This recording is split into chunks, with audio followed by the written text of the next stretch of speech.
Welcome everyone to Comics from the Multiverse, episode 290. I am Peter, and joining me as always is Matt. Hey, what's up? And reports of his absence were greatly exaggerated.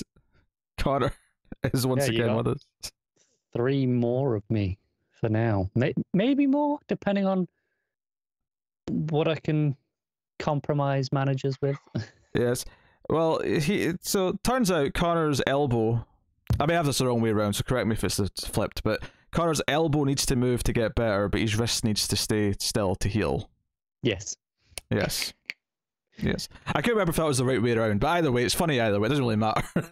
It's a little bit awkward, because it's like, okay, you got to move it, but don't lift anything with the wrist. It's more difficult than it sounds, because then you don't have much reason to move the elbow otherwise.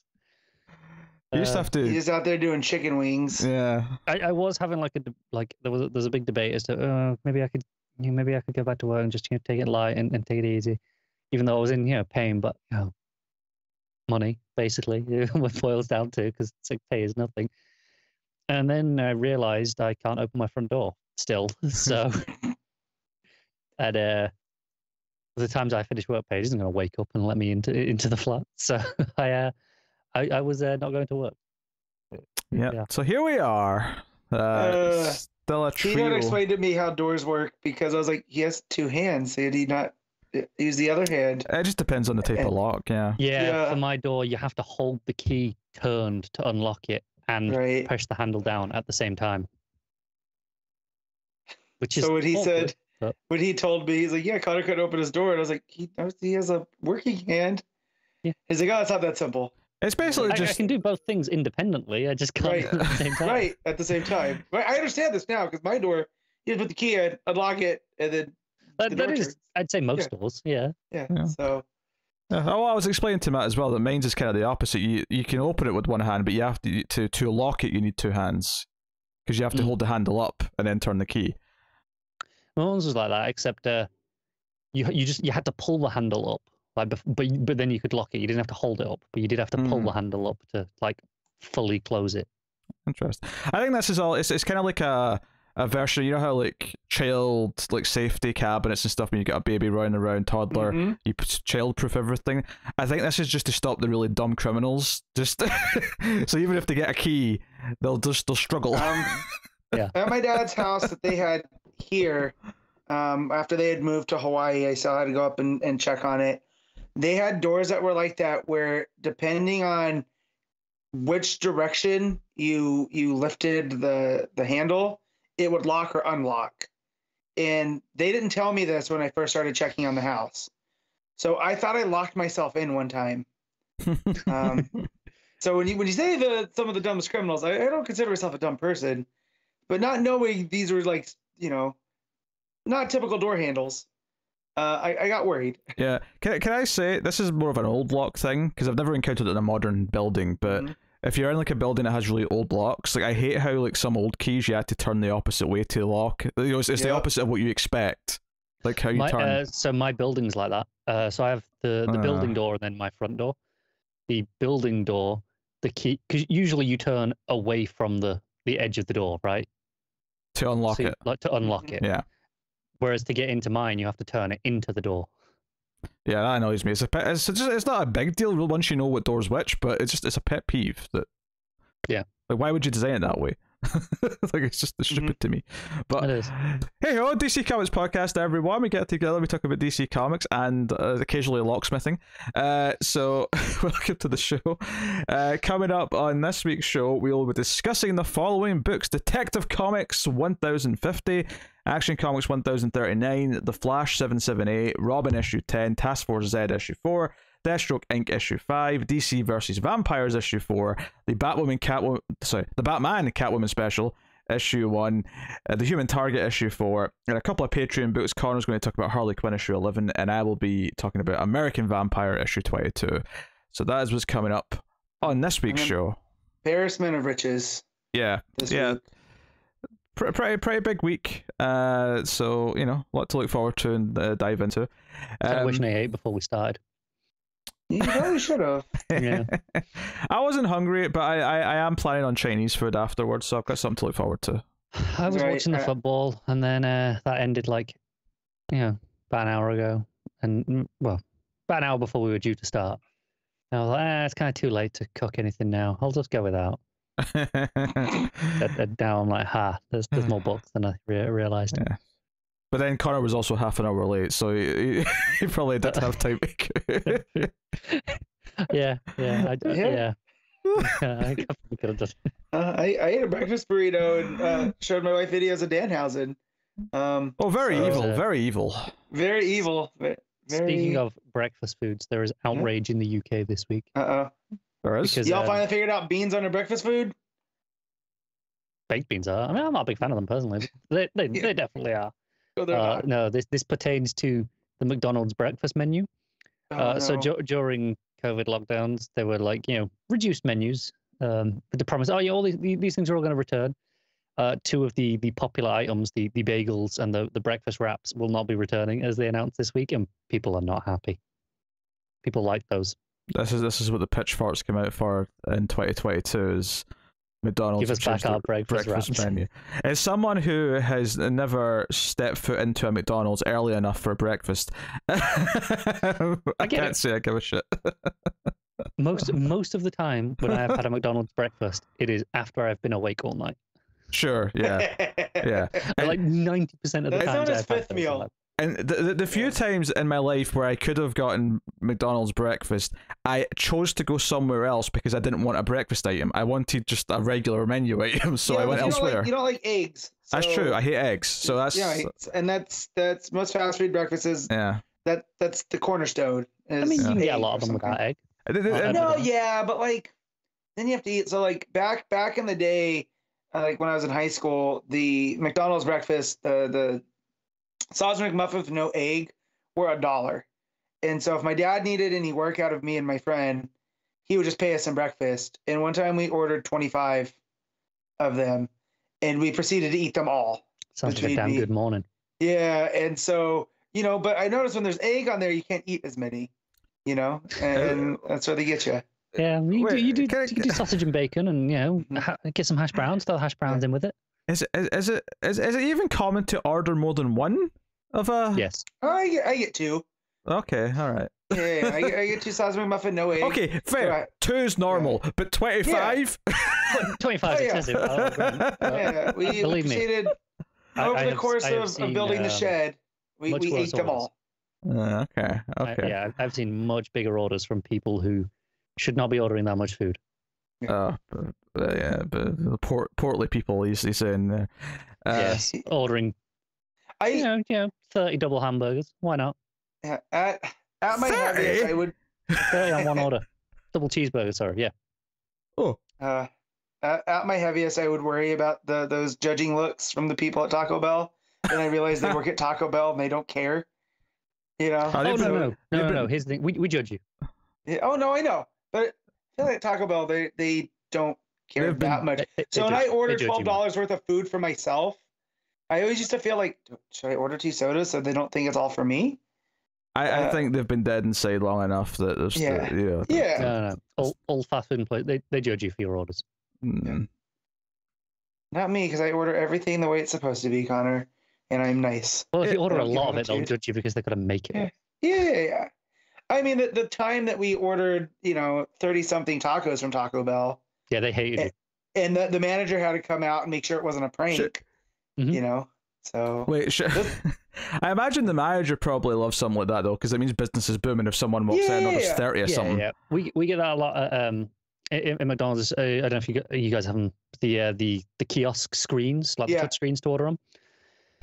The way those work is the order goes through to the kitchen before you pay it, so they can get preparing on it, so that your food doesn't take so long.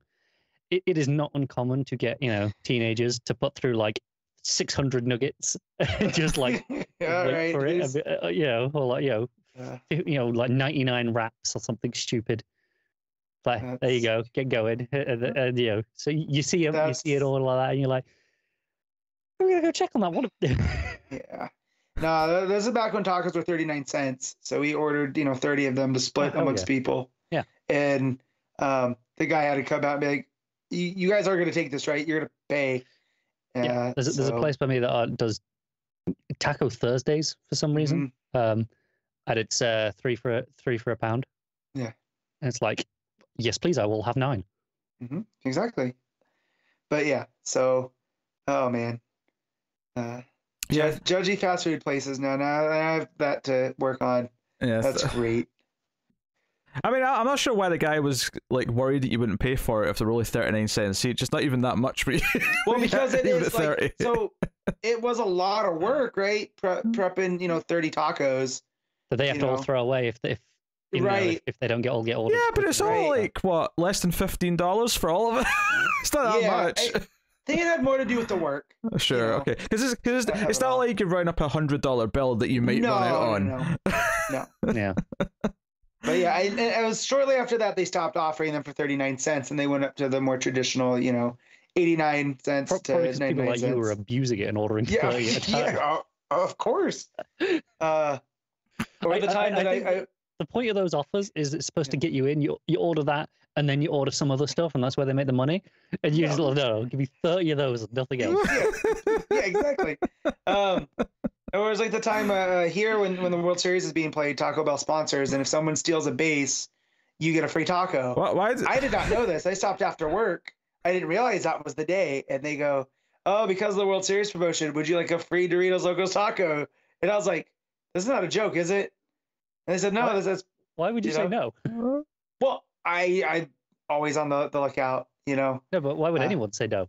Right. I don't know, in case someone's laced it with LSD or something. I don't know. I feel like it's strange for them to offer. It's the sort. Usually when those sorts of offers are, if you come in and go, I would like to claim this, then you will. But they're not going to go, gee, with every order. Do you want a free taco, by the way? They just do you want a free one? They tacked it on and it threw me, and I was like, for free? My strikes me yes, free. is a person who sees all you can eat buffet and goes, challenge accepted. They don't do that. You end up eating 6 plates and throwing up in the bathroom at Sunset Station. So, after only 6 plates? Bro, they were stacked 6 plates. Like, I'm talking 6 full plates of the most calorically dense food. Yes. Oh, it always is. Yeah. They're always... It's never good food either, but there's a lot of it, so you're going to eat it all. Oh, yeah. Right, and then your friends end up wanting to go bowl afterwards, and you end up throwing up in the bathroom at the bowling alley where one of the students that goes to your school that you work at goes, hey, you work at my school. And it makes it look like you're tied one on because you're throwing up in the bathroom of a bowling alley. But, they don't know. They don't know you just ate 6 plates of food at the buffet. They do now. So, yeah. Don't recommend. I can't eat like that no more. I'm getting... Oh, sure. Yeah. I don't think I ever could eat like that, and I feel guilty about how I've eaten in the past. I've eaten like that. I was a bit of a hero once, actually, at a carvery. No, I'm serious. There was an act of kindness on my part. I could have gotten something for free, which probably would have come out of the staff person's wages, and I chose not to. It would not have come out of the staff person's wages. Well, maybe it would. I don't know. But he looked terrified. There was a moment. So basically, you go up for the carvery and you pick your meats, right, and then everything else is like unlimited to get as much as you want, which is great because it's unlimited mashed potato and gravy, and who doesn't want unlimited mashed potato and gravy, right? Yeah. But it's like, okay, pick my meats, but they're supposed to offer you king size, right? Do you want king size? And if they don't ask you, you can get it for free. Like not the whole meal, but the upgrade cost you'll get for free. What carvery does that? Is this a chain or a? It's a chain, yeah. It's I'd have to check the name. I can't remember off the top of my head. Chain? Toby Carvery? Oh, maybe Toby. That sounds familiar. It's been a while. We can endeavour later because Car's totally interested. I am interested. Right, but the guy didn't ask me, and I just sort of like paused and just sort of like give him I was like, go on, have a couple seconds. Do you want a king size? Yeah, I would like king size. And he just had this look of relief. He's like, yes, you can thank me later. Because I'm nice. I mean, it was like 150. I mean, I don't know. So this is a walk-in place that has roast beef. This is what a carvery is. Yeah, you get. They usually have a selection of like 3 or 4 different meats. Yeah, this one has 4. You can either get. You can basically they'll give you the same amount of meat no matter what you pick, but you can either have all of one, or you could have like, you know, a little bit of all four or whatever. Why don't we have these here? Yeah, so you go up, and it's like, you know, down like a conveyor line essentially, where you get, here's your meat, and then here's your potatoes, here's your veg, you know, gravy at the end, other sauces like, you know, cranberry or mint sauce, depending on what meats are available. Yeah, this one typically was beef, gammon, turkey, and pork, I would say. Yeah, those are the common ones, I would say. Damn it, I want to go to a carvery now. Carveries, they're great. There's a local one by me that is just, it's so good. Yeah, a couple of Yorkshire puddings usually thrown on as well. I would, talk about abusing fast food restaurants. Oh yeah, carveries are like, you stack your plate as high as it can go. Even though you can return and get more stuff, but you stack it.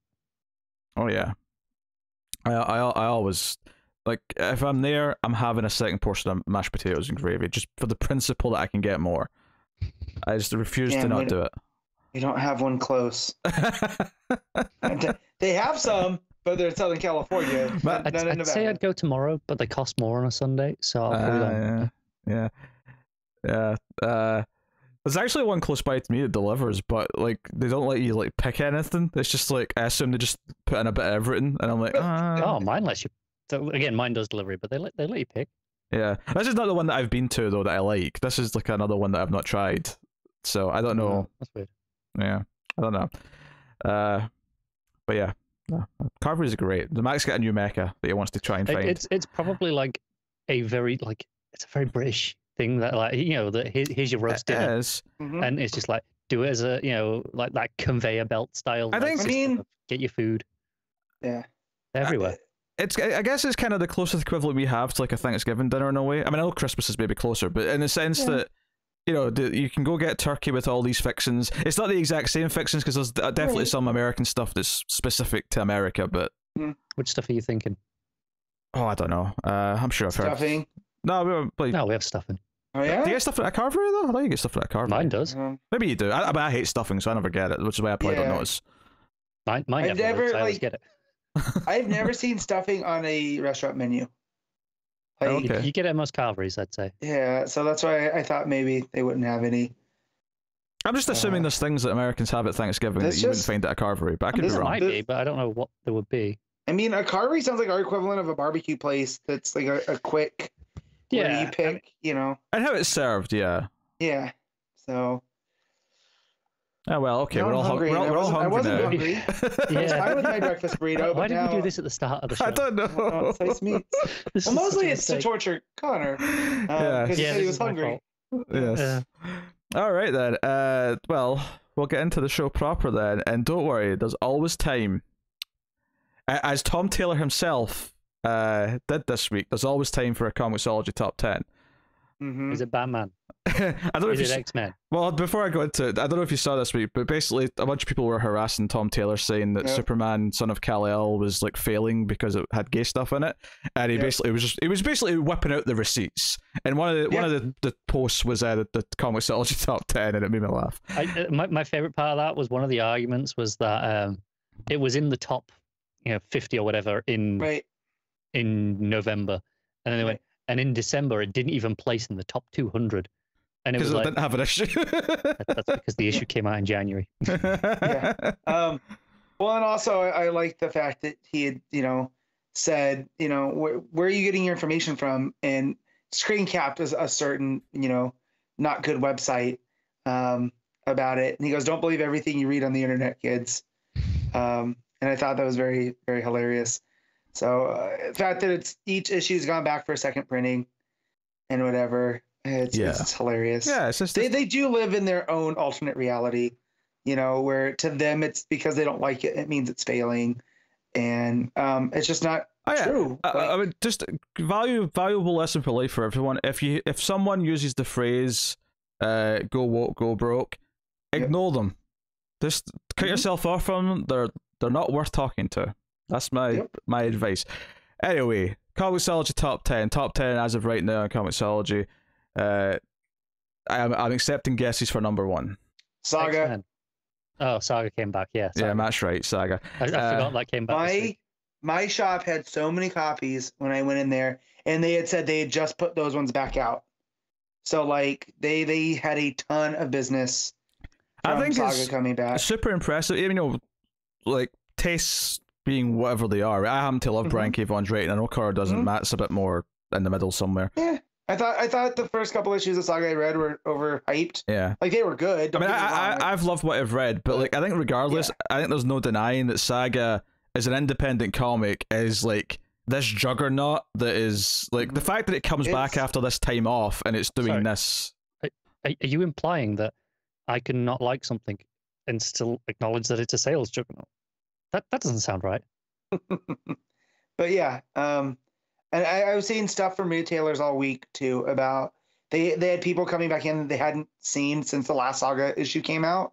So it just shows you how loyal the Saga readers are. Because honestly, if that was me, I'd just be like, oh, I'll just make the trade, right? Sure. But these guys are like, no, new issue getting now. Pete's doing, right?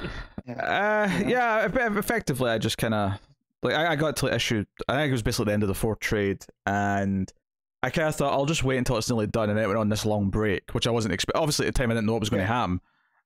So yes, although Talking Superman was harassing me this week, saying I should catch up now. I think the word he used was punk. So I mean, there's so many other good books you could catch up on. I don't know. Saga's pretty high on the priority list, honestly, as far as books to read for me. But sorry, I don't read bad comics like Connor does, so it's fine. So I'm sorry, but our audience, all the books that were the from the best of the year stuff that were the non-DC books, they were all books that I'm like, yes, this is a great book. So our audience clearly agrees with my taste. I'm not saying you don't read any good books, but there's definitely some questionable choices occasionally. He's also saying any Gillen McKelvey book. I'm banking on him not being able to name 3 Gillen McKelvey. Yeah, right.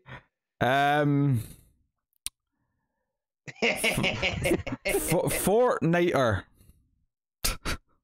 No? Is that not one? Okay, I'll give it a try. I don't even know what that was supposed to be. What was it supposed to be? I just thought of a random word, to be honest. Glazed and disgraced. I mean, honestly, closer to something that it might have been, but still no. I can name one off the top of my head, so I feel okay. I love that what I just said sounds like a story about a donut that's went rogue because he can't get the job done on the force. Glazed and disgraced. Anyway, number 1 is Saga issue 55, returning and notably still at $2.99, I think, by the looks of the price. Yeah. That's very noble. Well, fair play to him. Yeah. No wonder it's selling shitloads then. I mean, it would have done. It would have done, yeah. $5.99 for this, and it still would have sold tons. But yeah, I mean, you sell enough copies, then you can afford a lower price. Ultimately, is what Yeah. Number 2 is X-Men issue 7. Yeah, doesn't mean yes. Yeah, they just announced a big event for the summer. They're doing X-Men, Eternals, and Avengers in something called Judgment Day, and apparently some ancient mutants responsible for something Eternals related. Something to do with the Deviants, which I know what a Deviant is because I watched Eternals last Sunday. Oh boy, that's a whole conversation. What did you do that for? I just for completion's sake, it's like I can watch it at home. Like, it's not very good, but at least it looks like a movie. I'll say that much to give it a point and credit. I am right that Pete did appreciate the cinematography, but of it. I will say this though, you know how there's a lot of stories in movies or TV shows you watch, and they'll do a thing. And I won't get too spoilery here, but someone will turn out to be a villain. I don't think I could have cared less when they revealed someone was a villain in Eternals. I will say too, and not to get it definitely felt like there were shots being taken, and I appreciate it for that. When that character was revealed. So I just and those character relationships that I just didn't give a shit about. So Pete, just real quick, when does this one take place? In the grand scheme, is this after No Way Home? Is this before No Way Home?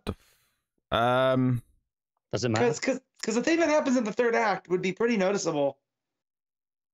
Yeah, you would think, yeah. You would think people would notice that. It would basically be a new Stonehenge, right? Right. For people to go visit. or even bigger, you know. Or pyramids, yeah, whatever. You pick your your worldwide landmark, yeah. Yeah, like so yeah. Let me say that it's not a bad movie. I mean, I made it through all 2.5 hours in the movie theater. You know, I haven't thought about it really until I would have cut like 3 or 4 characters. I think Angelina Jolie's character, cut her out. She's adds nothing to that movie. Just cut her out. How great was Gilgamesh though? He's okay. He's my kind of character though, right? Like, I could see that, but I think you could also easily cut him out and it would affect much. Yeah, no, 100%. He's just great. What's his name's character? The big sick Kumail. Oh yeah, his character's he's entertaining. Yeah, he's at least entertaining though, because he's got a lot of 2.5 hour movies lately, isn't there? Yeah, there is. I watched The Last Duel this week. That was 2.5 hours. But is it 2.5 hours earned? I took it pretty trimmed down a little bit, but based on its like the premise of what it is, it kind of gets away with a bit more because it's Rashomon style, like retelling the story. I see. Mm-hmm. A more important question though: is it a Ridley Scott movie that's worth seeing? I'd say yes, absolutely. Oh, okay. Well, that's pleasing. That's pleasing. One of the film podcasts I listen to are kind of flabbergasted by the fact that no one's really talked about The Last Duel because House of Gucci is kind of taking up all the oxygen. I know. Right, marketing for the movie was bad, and obviously it bombed at the box office. But that's not necessarily indicative of its quality. Right. Ridley Scott's comments were shitty and terrible and pointless and petty. He's a disgruntled old man. He's made some shitty comments before. Yeah, he is. Yeah. Can we stop asking the old filmmakers about new movies? I feel like it was the one where they were like, oh, why did your movie not do so well? I was like, you blamed, millennials on their phones. Right, don't want to watch a 2.5 hour movie. And I'm like, but that's what I'm saying is, stop asking Scorsese about superhero movies.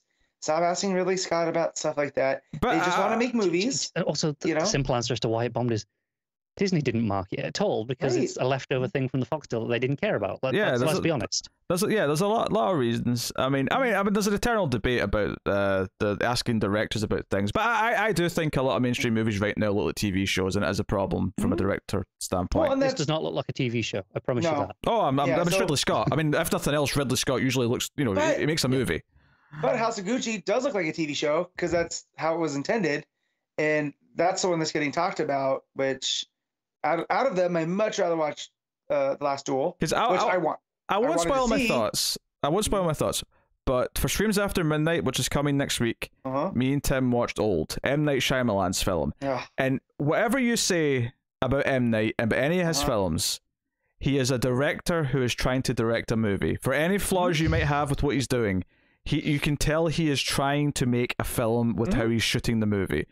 So even in his worst, I will say that I can feel at least a director trying to do something with the camera, as opposed to, pick your Just Marvel sit that movie. there and it'll do. Yeah. So but how about that cave scene, Pete? And I haven't seen it. I just know. I listened to a spoiler. That felt a little out of place compared to the rest of the movie, to be honest. Yeah. Right. That's where it becomes body horror, right? There's a lot of thoughts I have about that movie. So I can't wait to see what Timmy thinks of that, because we all know the boy debate.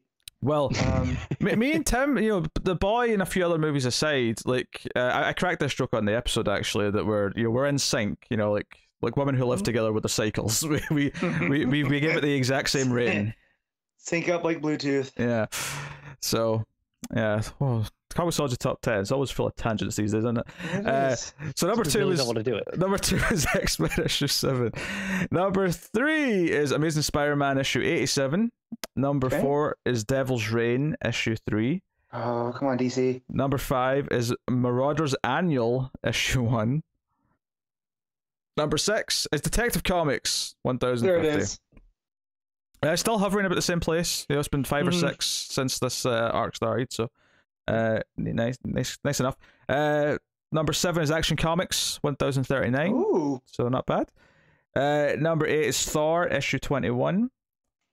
Number 9 is X Deaths of Wolverine issue 1. That's an awkward title. And number 10 is Once in Future, issue 24. I'm really glad to see that sneaking onto the top 10. Yeah. DC has a bunch of stuff that just misses, though. Justice League's number 11, then Human Target's number 12, and then Robin's number 14. The Flash is about number 17 by the looks of it. So, a lot of the other ones sort of come in pretty quickly after. But yeah, Tech and Action are the ones that made it this week. So, yeah. Could be better, could be worse. 3.6. Not great, not terrible. Totally, you're still doing that. Because Chernobyl's fantastic, and I will not let it die. Yeah. Definition of overhyped. Just because you are a weirdo who just didn't feel it and didn't get the gravitas, the graphite gravitas that Chernobyl had. I still haven't watched it, so I recommend it, Matt. It's very good. It's 5 episodes. It's just the in and out. Yeah. Makes its point. Jared Harrison. Isn't it all in Russian? No. Oh.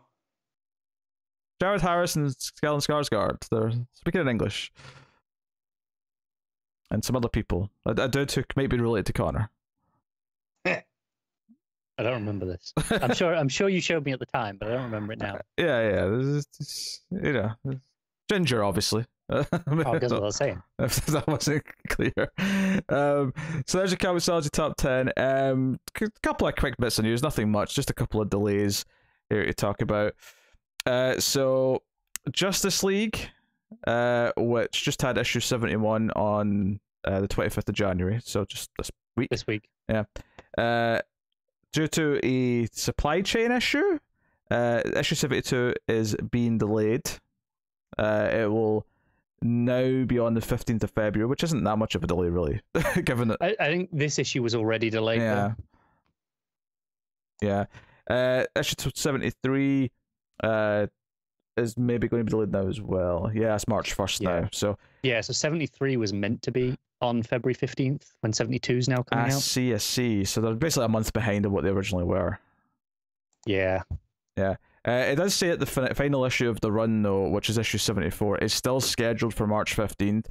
I'm inclined to think that maybe it won't hit that date. I'm inclined to think it won't be too delayed, just because they've got 75 ready to go in April, and that's separate at the start of a big thing. I would not be surprised if it came to it. The 75 would come out before. Yeah, I would not be shocked at that either. But they already did it with the Justice League Dark Annual, right? Where that was supposed to come out after there was 2 or 3 issues essentially that was supposed to come out before that, but delays. I don't understand why they didn't push that though. Like why not just hold back on that? Yeah, sabotage. It's almost like they don't care. Oh dear. Wonder Woman as well has got a minor delay. 784 has been pushed back a week. The next issue after that is still scheduled for where it's meant to be, which makes sense given that it's part of the big crossover. They're all interlinking, so yeah. I think this is a lot of it is the paper shortage that is hitting a lot of books. Like a lot of smaller publishers are cutting their run sizes down. They're not overprinting a lot of what's not ordered. They're not. Some companies have stopped doing second printings of all books altogether. Which, and funny enough, might actually end up making some books in this year or two a little rarer and may actually make them more valuable in the long run. It's very possible. And then the other one that's been delayed is, and this is unfortunate because Maelstone were doing a Black History Month special for February, but it's been pushed all the way to June. So, unfortunate, but if it has to be pushed, it has to be pushed. Yeah, it's just, better that it comes out than not at all. Yeah, you kind of wanted it to hit in the month for a reason, right? Yeah, I wonder if they rename it slightly. Obviously it'll still be celebrating Black characters and Black heritage, but I imagine they might change the title to reflect the fact that it's not February anymore. Quite possibly, yeah. They did that with the Justice League annual that slipped, right? It's now the 2022 annual instead of 2021, so they're not opposed to doing that. Yeah, that one is just outright factually incorrect at that point. So it is, yeah. They kind of had to change it. So yeah, just a few delays. that's basically it. I mean, it's not surprising. We had solicits last week. It tends to be quiet for a couple of weeks afterwards. As per usual. And I don't think there was any like big like DC movie or TV news this week, if I recall any. There was some new Batman posters, but actually, slightly more interesting on Batman related is that the main theme get released early. You can actually go find it if you want to listen to it. Is it more Zimmer or is it more Elfman? Giacchino. It's Giacchino. No. Yeah. No, I know, but I'm talking in the scale of Batman things. Honestly, it's kind of a weird mix where you can hear a little bit of sweet everything. I would say that the one thing that I did notice though is that main kind of line from the Nirvana song, "Something in the Way," is kind of in there as part of the score. Mm-hmm. I've not listened to it because I kind of want to experience it with the movie. I tend to do that with all soundtracks that release. You know what's funny is I don't do it for most movies, but for some reason it's Batman movies where I can't help myself when they put out some of the tracks early. I'm just like, no, I need to hear what this sounds like. The only things I do it for, even this is kind of not really. It's like the Bond songs. Like, and that's like, but it's a song. It's this set piece thing as opposed to being part of the score. So yeah. It's worth listening to. It's definitely, honestly, it's a little bit more, I guess, hopeful than I think I would have predicted based on the tone of the trailers and like the overall grittiness. It actually feels like it's got a bit more heart in the music than I would have expected. So, I mean, that's kind of Giacchino though, right? Like, he's very Williams-esque that way. But it maybe says that if you are worried it's going to be too dark and moody, it seems like there's going to be a bit of light in it as well at some point. Say, just based off of Giacchino stuff, if you look at like his to go with Reeves as well, the Apes. Yeah. Movies. Obviously the trailers for those, especially the second one, played it as like, oh, it's a very dark movie, right? And you know, a lot of despair, but there's a lot of light elements in that that score. It is interesting because obviously Giacchino did these 3 new Spider-Man films, and it's just interesting that he's now doing Batman because it's like, oh, this is a nice contrast between. And he's not the only person. Obviously, Elfman did Batman, went on to do Spider-Man, and even Hans Zimmer did a Spider-Man movie after doing the Batman movie. So it's not like he's unique in that sense, but it is interesting as a comparison point. If you do one, you get to do the other. It's kind of that's what it feels like, right?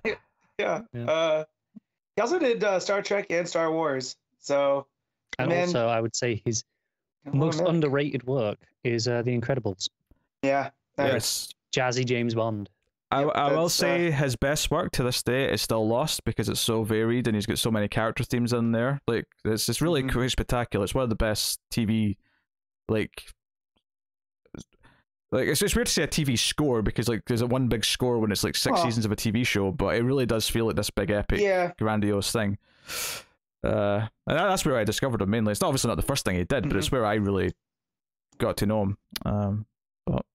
So go check it out, see if you're into it. And we're not that far away from that movie coming out. That's March 4th here. Yeah, I think it's the same. Most places, yeah. I had a panic because I thought it was February 4th. I thought it was next weekend, and I was not ready. And I had to double check. It is March 4th. I just remember the 4. Oh, speaking of runtimes, by the way, 2 hours and 47 minutes for this new Batman movie. I mean, that's better than 3 hours, you know. Not by much. Honestly, though, like, you know, if it's as good as I'm expecting it to be because it's Reeves directing, I don't think I'm going to care. I think I'm going to be happy. It's definitely a trend right now, though, isn't it? It is it's a trend to and I think for certain things it does make sense, but there's definitely some movies where I'm like, does like The Empty Man or It Chapter 2 need to be 2.5 hours long? I don't think so. Like, they really don't.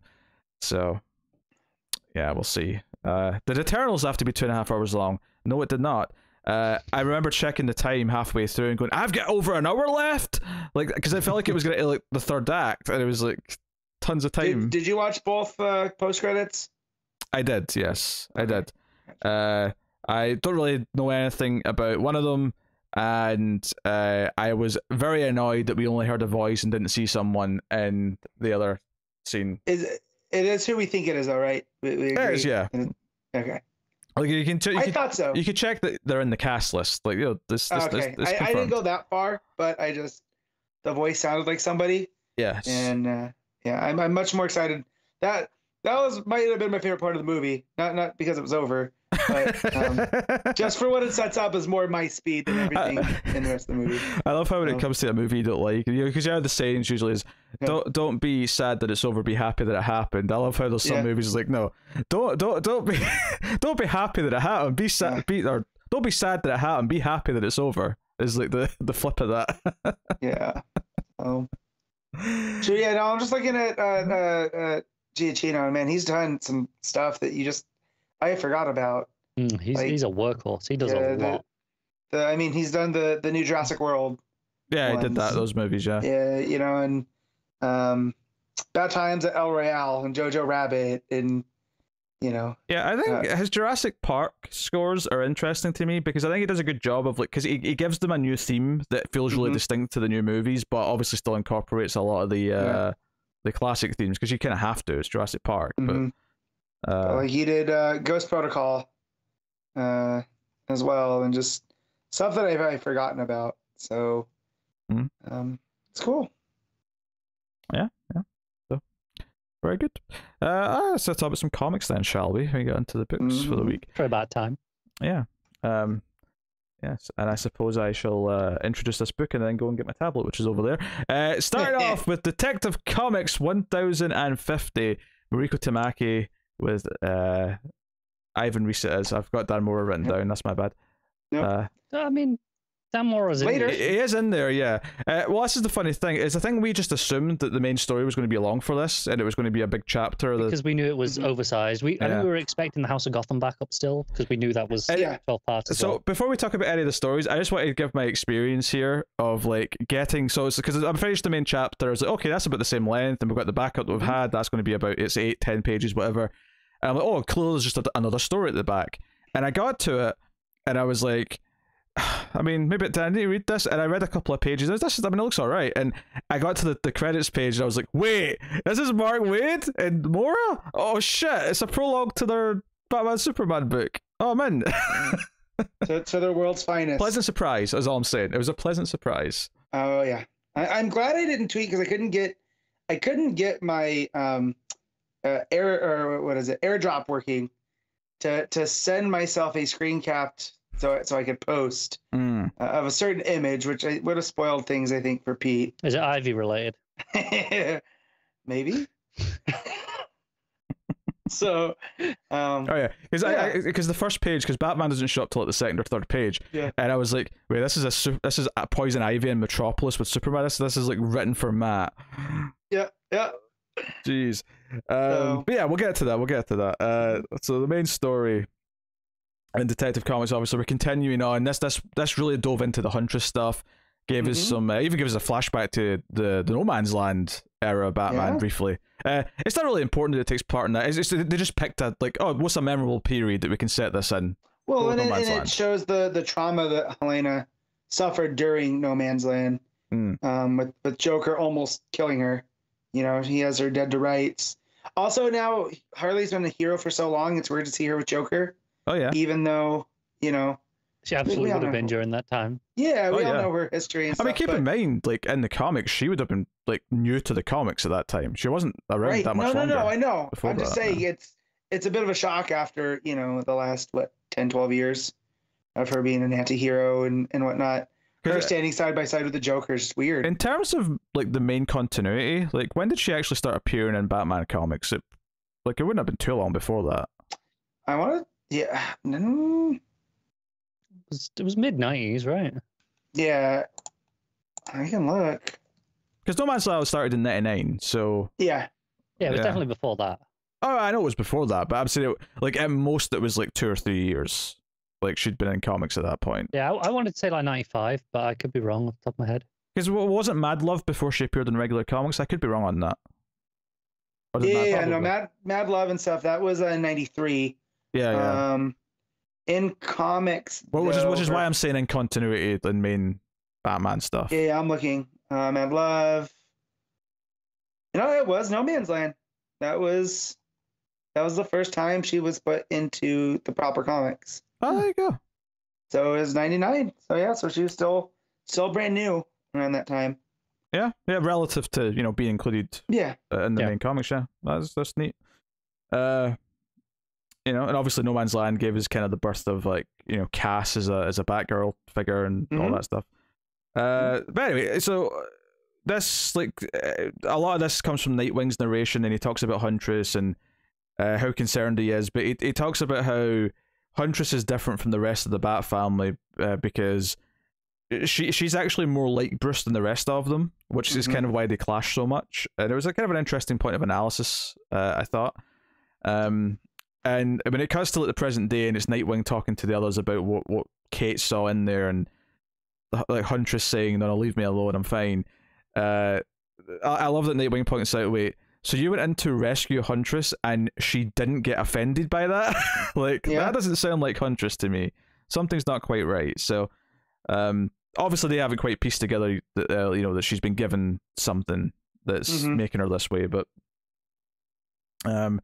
yeah, so we kind of pick up where we left off last time with Anna Volshin killing the guy, and characters in the room, so the mysterious Ocean, who we find out who that is by the end, but the mysterious Ocean reacting to this in silhouette and saying, "Oh, there's a bad stuff going on." That kind of sets up some of the because first up you're thinking, I think the tease here is that, oh, is this the start of everything breaking down? Is this the start of everything going to shit? And instead you then have Dr. Ware giving Huntress medication and saying everything's okay, and then he goes out into the hallway and it's okay, we need to get somebody to clean up this blood. So it's not like when everything breaks down that's the first time something happens. There's clearly incidents building up to it and violence and whatever else. On the image of Dr. Ocean's office, I did not realize that until I just looked at the silhouette. That it's a giveaway. He's holding the mask. Right, yeah, that's fantastic. Good on Tamaki and Reis here. That is great. Yeah. But yeah, that scene, man. I like Anna Volshin as a villain. I hope nothing happens. I want her around for long times. She's proper scary. I'm not sure she's going to make it through this story, to be honest.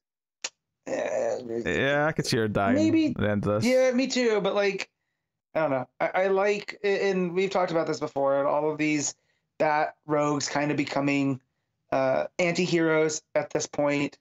It's good to have some new blood in there with some proper bad guys. It's like Zaz. I always appreciate Zaz showing up because he's always, there's not very many redeeming qualities there.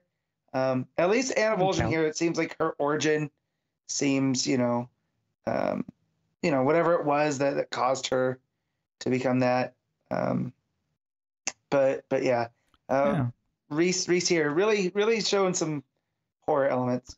Yeah, and we get a couple more flashbacks with Huntress to right before this story, which is one giving an example, because we talked about why she might want to go in here because of all these visions she's having, but we get a scene where she actually beats one of these Huvile infected people basically to death, and scares the shit out of the person she was trying to save.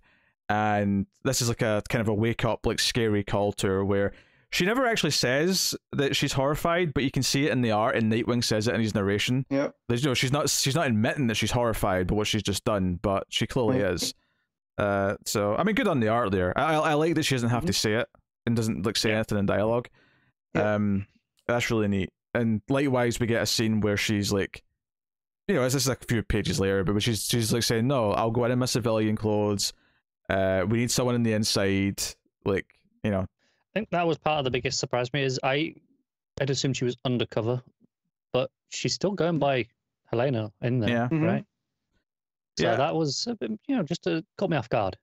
I think it's she's still kind of undercover in the sense that she's going in with the intent of helping with the team. a purpose, but she's not in a false identity. Yeah. Also, I love the cat needs expensive food and likes to watch TV. It's on a timer, so don't disturb the TV time. So no, but we have a Nightwing now in the present part of the story, day 15. I really like this. Actually, that it bounces around the morning of day 15 a little bit, where it cuts back to like Dr. Ware like trying to dispose of this dead body that Anna Volshin's killed. It's, I don't know, it's just this nice like sequence of events. But yeah, Dick's basically, the falsified some IDs for him to get in as a maintenance guy, and he's sneaking around, he's hearing certain things. We hear a couple of the members of the gang talking about that someone, the guy's missing, so what's going on there. And this leads to like them coming after Dr. Ware later. Dick runs into Mr. Freeze, has like an awkward interaction with him. But Dick finds some evidence of blood, so they suspect something has went down of some kind, and he's going to get Oracle to analyze it. But yeah, the end of the story is the reveal of who Dr. Ocean is, and it's funny. I think we saw the introduction to this story was like, hey, here's this villain who was murdering people like a few issues ago, and he's fine now. The guy that tried to murder the mayor, he's got this clean bill of sorry, pardon me. He's got this clean bill of health, and he's docile, he's friendly, he's acting civil. And we said, they've got some experimental stuff they're working with, and they're doing all this, which is what they're presenting to the public as well. Experimental. Oh, for sure, yeah. And clearly there is some drugs involved, because this is the stuff that the gang's taking to distribute. There is something as well, but we never just went to, what if Psycho Pirates making them all act out of character? He's not someone you usually leap to. Yeah. No. Especially with Batman, like with him, it's always like crisis-y kind of stuff. Like, right? Popped up in Infinite Frontier. So yeah, it was definitely interesting. I gotta shut my door. Sounds like a dog is misbehaving. Get out of there. I will say though, yes, I'm not the biggest fan of this issue overall. Like, it's not like a bad issue. I don't think it's terrible. And obviously the ending is very exciting. But overall, I think it's just a fine issue. I think maybe part of this is how they build it, as like, it's the end of Act 1. It's part of this oversized issue. And I'm like, yeah, it was fine. It's just the next part of the story. It's not bad, but I think it was oversold, and maybe that's part on me. But they definitely kind of I'll be honest, I barely was paying attention to like them selling this as the end of Act 1 or anything like that. It just kind of. I mean, it's a nice Act 1 ending. I think. Like, I think the reveal at the end is Act 1 worthy of like a. Right. That moment is. I agree, but I think the rest of the issue is like, I mean, it's fine. Well, I like that it puts us in Huntress's mind. Yeah. In that she felt like she's feeling whatever the effects are, because the whole stuff with Vile and her whole, her being like Bruce, it's almost like she's a stand-in for him at this point, and that because they're so alike, but she realizes that she needs to get help. And Dick Bruce is the type.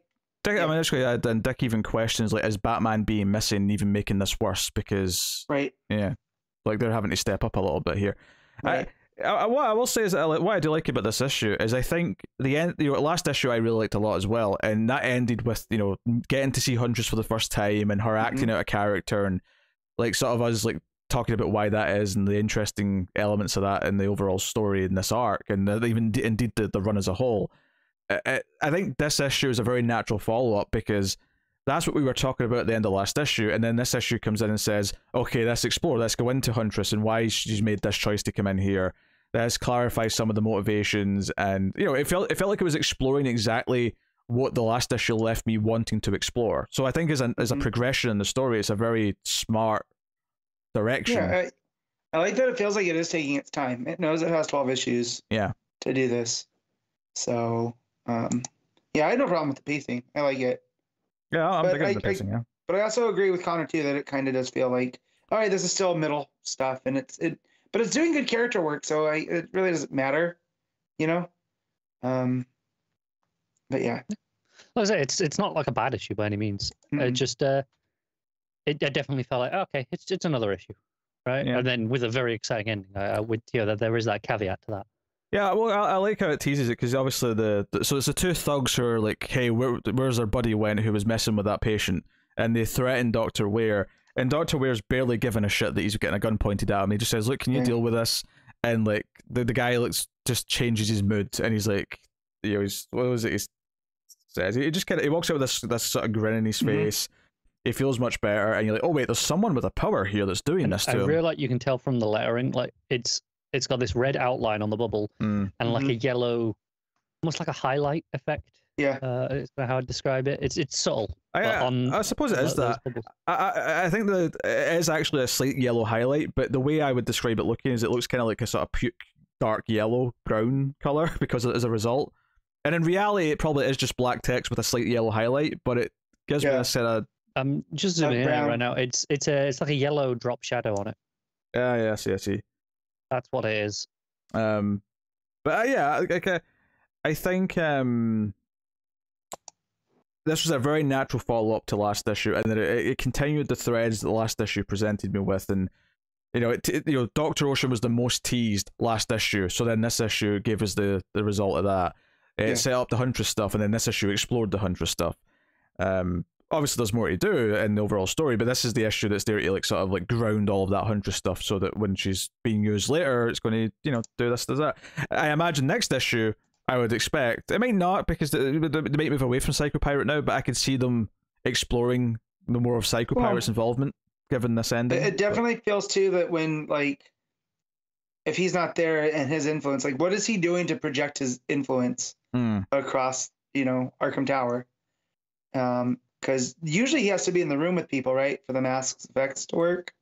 Yeah, he does. I wonder if there is something they've figured out how to, get the ability into some sort of drug. Yeah, that's what I was going to say, is maybe that's what they've done, is they figured. That said, though, if you go back to that early page where you see him in silhouette, right? Yeah. So it's basically as Anna Volshin's killing the guy, and what is it he says? He says, shit, I've lost them, or something like that.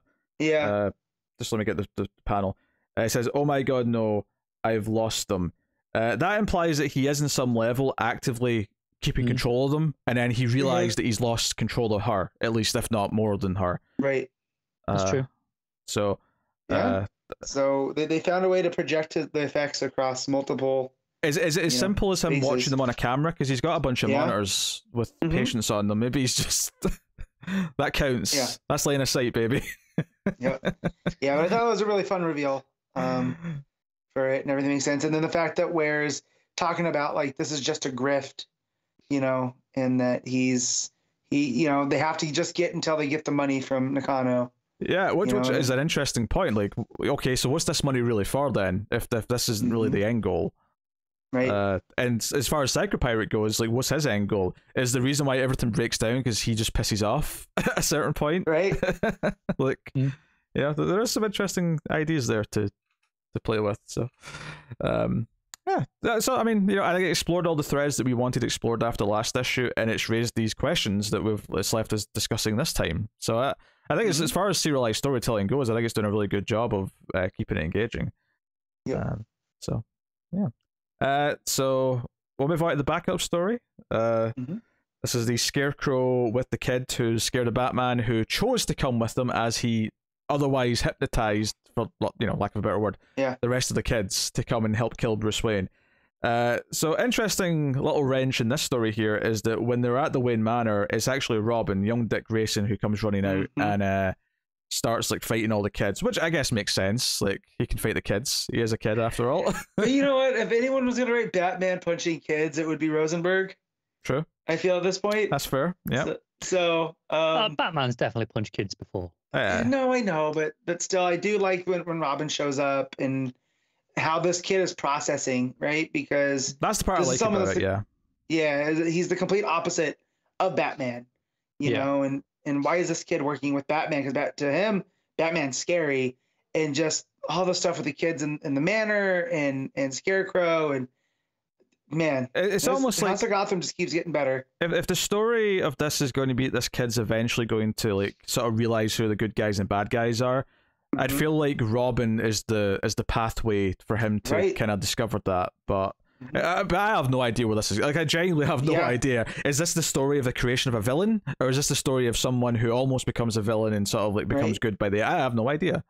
Well, and he sees when Robin comes out of the bookcase because he's hiding. So that's got to be something. It's almost like he's seeing behind the curtain. Depends how much this extreme dose of the fear toxin affects him, I suppose. Yeah, because that this could be his origin story too. Is this extreme dose? But yeah, that's the thing. You mentioned Batman punching a kid. Scarecrow does punch Robin. Yep, I was in it. So yeah, we get that. Great panel. Yep, just whack. Oh man, the art's so good here. Blanco is just nailing it. I assume this stuff is kind of why Blanco was moved off the last handful of issues of Catwoman to get a pretty good lead on this, because this is what, roughly 10 pages, and then it's weekly. He'll want a decent lead time. I mean, if it's 10 pages, that's 120 pages. Oh, that image too that he does. So like the way that it breaks down when he doses Robin, and just you have all the smaller, you have the 6 smaller frames, like input with the fire going on, and then the bottom panel of Scarecrow and the kid walking away with Robin in that fear pose. Yeah, like that's good. Yeah, that's some grade A work. Yeah, Robin gets dosed, the Wayne Manor's on fire, and Scarecrow's leaving with this kid, and he specifically says, like, you're a special boy, that's why I didn't pick you. That Robin, he's another unspecial one, but you're special. And it sort of builds up the suspense, like Batman's on his way, we cut to the Batmobile, and you get the R of the engine going across. That's a really nice, that's one of those little things where I don't always necessarily think sound effects that are added in comics always add to it, but I think that simple one of the engine, because it's like cutting to like the sound of the car, is actually quite effective. It's the way that it's like no, they can hear it even though they can't see it before they see it. But yeah, so basically Scarecrow's like, look, in order for you to like have plausible deniability and not be like blamed for any of this, I'm going to have to give you an extreme dose of the fear toxin, and it'll take a long time to wear off, but it eventually will. Probably. Maybe. Yeah. And he also tells him that there's only one way out, and that's Arkham. Yeah. So sure enough, that's what happens, and the story ends that Scarecrow's ran away, and Batman's holding this kid who is now just completely dosed in fear toxin, and all the other kids are presumably waking up now. Alfred sort of led them to safety, and that's your cliffhanger for the end of this. Enjoyable backup. I'm still into the story and where it's going. So credit to Rosenberg. Blanco's art is obviously very good, but credit to Rosenberg for writing a story that I think is fulfilling enough in 10-page chunks, because I feel like most backups aren't. Right. And it's properly sinister, right? Like there's this undercurrent here that's a bit creepy, like, because we don't know who this kid is. We only know, Joker killed his parents. He's afraid of Batman, and he's just kind of going along with the villains. And it's almost a lot of that sinister vibe though is coming from Blanco's art. Well, that too, but I mean, just the way that the story's told, right? The way that Scarecrow gets down, on his level to talk to him, and just it's just creepy. So, but it's really good right now. Yeah, a minor quibble in the art at the end is I do think Batman's head has a bit of a weird shape to it, in that last page of the story. Yeah, it's kind of angling in the way as it goes up, and I don't know if it quite matches the angle that we're looking at him at to make it look. He's just turning his head a little bit, because you can see the neck seems to be turning as well. It just looks a bit optimized. I mean, it's a minor nit, but it's not like a big thing. Obviously Blanco's art's very good by and large, because he's a very good artist. So then we do get a bonus story. So the extra pages of this is a special issue, because I suppose like it's not that weird for every 25 and 50 to be treated like a little bit special. So right. We get like a bonus story, which turns out to be a prologue to the world's finest book coming from Mark Waid and Dan Mora, which was a very pleasant surprise. It was one of those things from, this art looks nice, but I didn't necessarily clock it was Mora on the front page. And I wonder if that's because I've not seen him do Metropolis before. Like, I'm so used to him doing like dark and gritty Gotham and stuff. With the cyberpunk elements, you weren't ready for the bright. If you know, I think it's pretty clear in like the facial shape. Yeah. Like if you look at like Lois's face, I can absolutely see it. But like, obviously when I got to the title page, I was like, oh shit, it's this team. Excellent. Can I just say, like, I like that this is a story set in the early days. Like seeing Batman with the blue cape and the cowl. I get a lot of nostalgia for this sort of stuff. And I think Mark Waid, because he is such a like a writer who loves to harken back to the Silver Age and has all these sort of old school superhero values. I feel like he's the best type of writer to tackle something that's set in an earlier time period like this. And yeah, he also understands the DC universe on a certain level, right? Because here we have Poison Ivy and Metallo teaming up, right? Those two are complete opposites. One's a complete creature of perverted science, and the other one is a eco-terrorist trying to preserve. Hey, Matt, sometimes if you have some color coding, it matters more. They've both got green, and that's what matters. No. But I like that they're teaming up here, you know, and he puts these two, you know, villains together, and I like the fact that, you know, Ivy is a villain here. Yeah, it's the old days, so yeah. Yeah. We can do that. And but she gets to that part, right, where she's like, when they go to stop her, they hit her with the defoliant, her little vines, and she freaks out and he'll stop murdering the green, you know. So just little character bits like that. But man, how great's the art? Oh, it's fantastic. Not just that Ivy page. Appeal for me. Like, right? The story here, it's fine. That's fine. Again, like you know, it's not anything special. At least I don't think so. It's perfectly fine. But the art is gorgeous. And just the coloring here too, because when they start fighting Metallo, and he has his compartment open, and everything has a sickly green to it. Yeah, he's got a syringe that has various red kryptonite fragments distilled into like a concoction. Yeah, and he stabs Superman in the heart with it. The colors again, right? Yeah. I didn't notice, but I think it was. I have a vague recollection that it's the Once and Future team stuff. Okay. And sure enough, Robin, which. Do you know what Robin this is? Is this? No, it looks like Tim. He's got the staff. He's got the staff. The long trousers. The long pants. The staff was making me think Tim as well, yeah. Which maybe gives you a better idea as well as exactly what sort of era it's set in. Right. But he stabs Metallo in his kryptonite heart. But you know the problem is that we're ending the story in this big cliffhanger where Superman's just had a dose of red kryptonite injected into his heart, and it teases some shadowy figures on a rooftop saying, what it says, yes, now the fun begins. So you know, it's a decent you say prologue. shadowy figures, Pete, but I know that's Malachi Black. So like, I mean, honestly, the horns on the dude was making me think Steppenwolf. Either Steppenwolf, this isn't Magog. Yeah, I was gonna say Magog. That was my first thought as well. Yeah. Which knowing Wade's track record of creating that character to be the ultimate *90s, you know. I'd forgotten Wade created that character. I'm almost. I'm 99.9% sure it's Magog now. I don't know. He seems a little bit more mystical because the guy next to him seems more robotic. So I feel like that's those two coming together, kind of like Ivy and Metallo. Well, if the running theme of this world's finest is that it's all going to be these pairs of villains because Batman and Superman are an odd pair, then that's kind of a fun theme to play with. Is it one villain from each of them? Oh, maybe. Yeah. So if you go there for Superman, who's that there as the Bat villain? Right.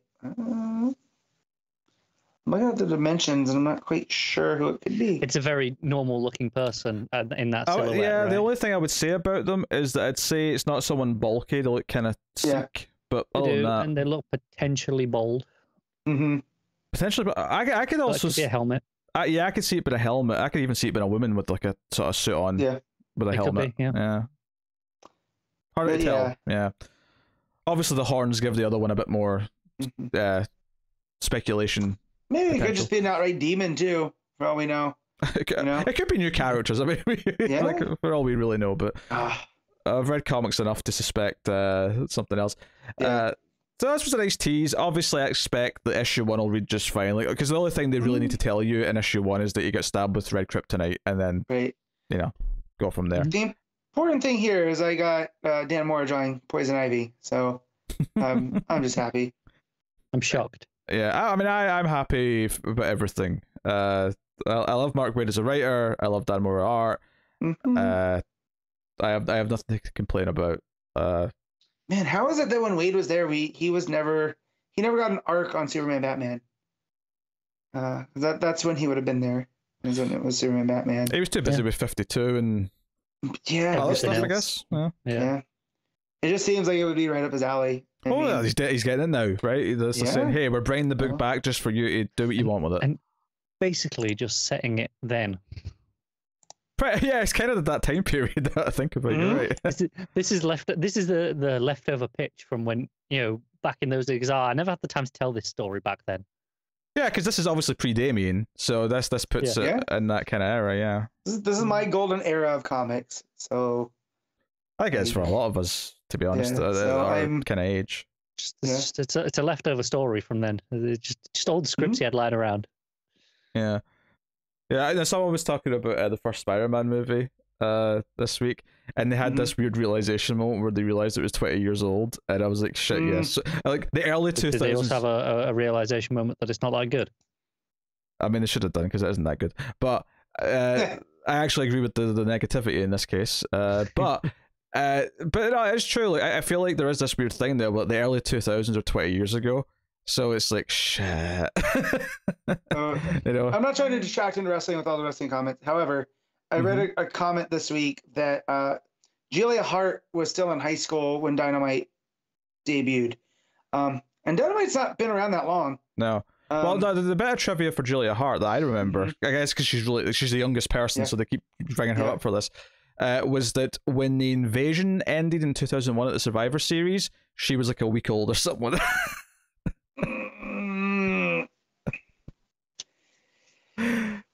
We're old, Matt. I don't like it. You're older than I am, but we're both getting there.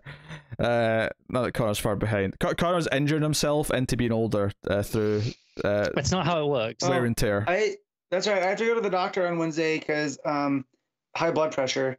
Even though I exercise and eat as properly as I can, and someone had told me, that's part of aging. I want to tell him, shut up. No, it's not. I'm not old. Right? Can we flash back here to the 6 plates of food at the buffet? Yeah, that was a very long time ago, Pete. I have gotten better at eating. Yeah. It's all still in there. It's just built it was also probably brought on by anxiety. So that's also fun. But yeah, so we can rate stories. Obviously, the main one is the one that I'll note down in my records here. But Matt, rate the 3 stories then. Okay, so I'm gonna give that one, the first story, an 8. I'm gonna give House of Gotham a 9, and I'm gonna give the World's Finest Preview an 8 as well. So it's gonna come out to be an 8.5. Very nice, Connor. Oh, man, I'm gonna feel really negative now. Main story is 6. Oh, you are a prick. Hey, 6 is a perfectly fine score for me. Again, just because we haven't spoken. For me, when I say 6 is it's all right. It's fine. It's I don't think it's good. When I give something a 6, Connor, it's basically a 0. Right, exactly. which is why I felt the need to explain that. No, I know what your 6 is. I still think it's too low. Well, it's not too low for my feelings. Your feelings are stupid. Continue. It's a 6. House of Gotham. I'll give it an 8. And then the World's Finest. I'll give it a 7. All that deliberation going on there. Main story for me is probably an 8.5, to be honest. I'll probably go 8.5 as well on House of Gotham, and then World's Finest. I'll just go straight 8, mainly just because of the way it functions as a prologue. It does kind of just have to jump into an action scene, so there's the story's not necessarily got a beginning, middle, and end, but it just kind of ends as well, right? But I like the voices for the characters. I love the art, and I love the general vibes that it's teasing. So, just go straight 8 on that. But yeah, so go. That's Detective. All right, Action Comics 1039. Philip K. Johnson writing with Ricardo Ferderici on the art, and finally, I was gonna say, have we ever seen a Federici entire book? He did some issues of Aquaman, right? After Sejic. Okay. Yeah. Oh, shoot, he did. Which, it was a shame for him because it felt like a downgrade. Right. Oh, man. Okay. First of all, the art and the coloring and everything on this book are fantastic. It made it feel like an epic. Yeah, Lee Luffridge on the colors. Gotcha, Luffridge, yeah. sorry, no B. Not that the art before this, right, was bad or anything. That was very good, actually. I thought. There's a feeling that because Ferderici is the ongoing artist now, and there's a feeling that they've just kind of been waiting for him to free up. This is his book with Johnson. Yeah, right? with just the whole barbarian-esque look and the gladiatorial stuff. There's a grit to Federici's art here. It fits the narrative in a way that It's also, it feels, in terms of just like going back to the future state stuff where this kind of originated, this feels the closest to the Yanin kind of stuff that we started with then. So it kind of feels like, okay, we're kind of in the ballpark of where that was, at least tonally now. Yeah. So yeah, Superman, along with the others, are in a big gladiator-style fight, and he does win. But a big theme of this issue that he's not fighting like a warrior. He's fighting still like Superman, even though he doesn't have his strength and his powers. He's refusing to use weapons. He's trying to block axe hits with his hand and his arm. And it's like, come on, Clark, you can't keep doing that. You can't block an axe with your head, bud. It's not gonna work. You can try. You can try. Yeah. No. I'd say it works. It just only works once. Right. Yeah. I mean, it doesn't in this case, but if it kills you, I wouldn't call it a block. I'd call it a fatality. Failure. Yeah, fatality. Depends. Is he blocking it from something behind him? Yeah. I was sure if you're jumping in front to save someone else, I guess it's successful in that sense. But this is Superman, so I mean, All right. So what I actually dug just before we get to the main stuff with Clark himself is I love Natasha's thing here, where she kind of is befriending the blacksmith a little bit and wants to make because I'm assuming she's going to make some pretty cool steel armor for but gladiator style for herself. Yeah, so her and Omak are earning their chains. Yeah. Out in the gladiatorial, and that catches the eye of the blacksmith. Trying to find his name. But yeah, and he doesn't trust her at first. Oh, there he is, Leonath. But eventually she talks them into it. So that was a pretty fun scene. Yeah, I think that, and she makes Superman a gladiator emblem for him. Yeah, it seems like a breastplate with the S on it. Yeah, well, I think we've seen it in future covers, so I think we know what it looks like. But yeah, it just teases it at the end of this issue. Yeah, I'm sure it's gonna look great. But we also get kind of the culture of the of Warworld there with the way that they're talking to Omak, right? Is that she doesn't fight like the rest. She fights like the Warzoons fight. The rest of them are fighting more like Superman, where they don't want to hurt anybody, right? They're not going to participate in this. But Omak lost the only person she cares for, and so that's why she's fighting. So I like that too, because we are actually getting some characterization here of these characters, and they're not just there to be fodder. It's a proper supporting cast as opposed to just a list of names that could potentially be killed. Right. Yeah. So you have a couple of different things going on in this issue. You have Clark talking to this Thelosian. Krillux. Yeah, and he's the one who's trying to tell him that he needs to learn how to fight properly and things like that. Clark talks about what Warworld actually is and how there's been myths in the past. John Jones believed that Warworld was created one way, others believe it was created another way, and Clark's like, no, it actually is even older than anyone thinks, and it's kind of like the way I took it, the way I described it is that it's kind of a planet in a sense, but it's kind of like a mishmash of like multiple mass of different planets that have been thrown together. I got not quite that. So in terms of just the stories he discounts, I'm assuming those are all at various points. Those have been the canon things, and this is a way of keeping them all as no, those are canon. They still all existed, especially the ones that they built Warworld, where they just didn't build this Warworld. This is more the way I took it is there is a planet at the core that has just been built on top of, and it's just built out from there. Yeah, well, that's kind of what I mean in the sense that because it talks about like in the same way that the Warworld via the Mongols and whoever collect like the population of planets. It kind of sounds like a lot of the wildlife a lot of the systems and the cave systems where some of the life is thriving, kind of, it feels like it's been kind of a hodgepodge that's been added to over eons. It kind of reminds me of like when they talked about in 300, right? That the army, remind me, Connor, who's the army that's invading? The Persians? The Persians. All right.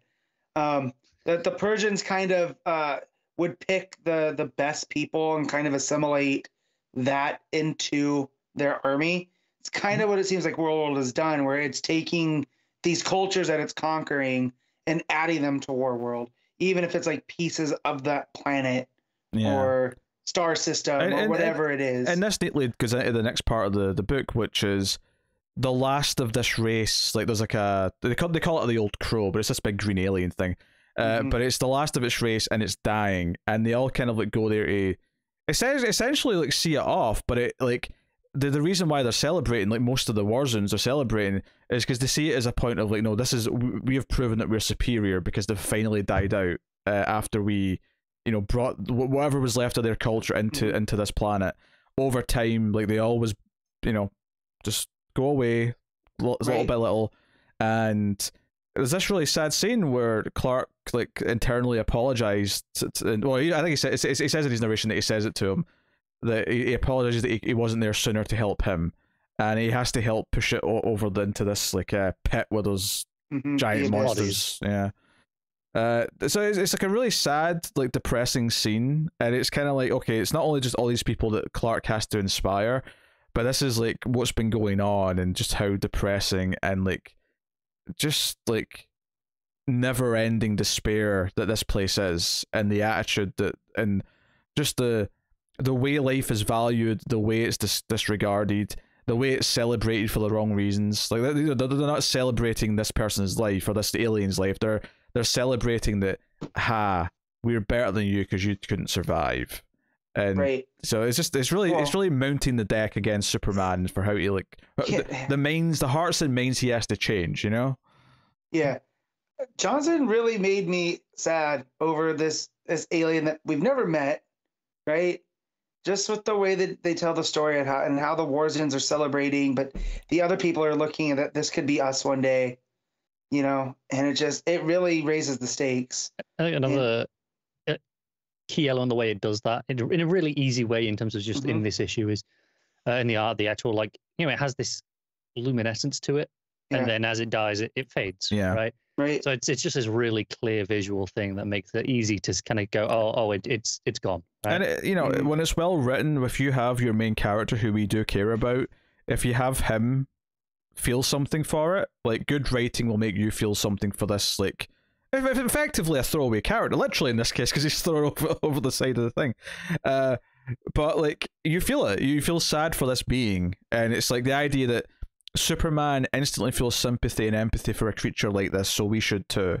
And I think if the writing's good, we will. And that's the it's just proof of like when this is working. Yeah, and just the moodiness too of the colors here, right? Because the creature is glowing like neon green, and everything else I consider these soft blues and greens. So it's just like there's a somberness just to it all. Yeah, it's like it fits into the colors because it's obviously part of the same color, spectrum, right? It's it's a green, but it's like vibrant and glowing in a way that is very different to. So I do love the colors throughout this issue. Like you've got the oranges in the gladiator pit. You've got the reds inside the tunnels, but not like at the top of the tunnels, like the sunset, almost like sort of reds. Yeah.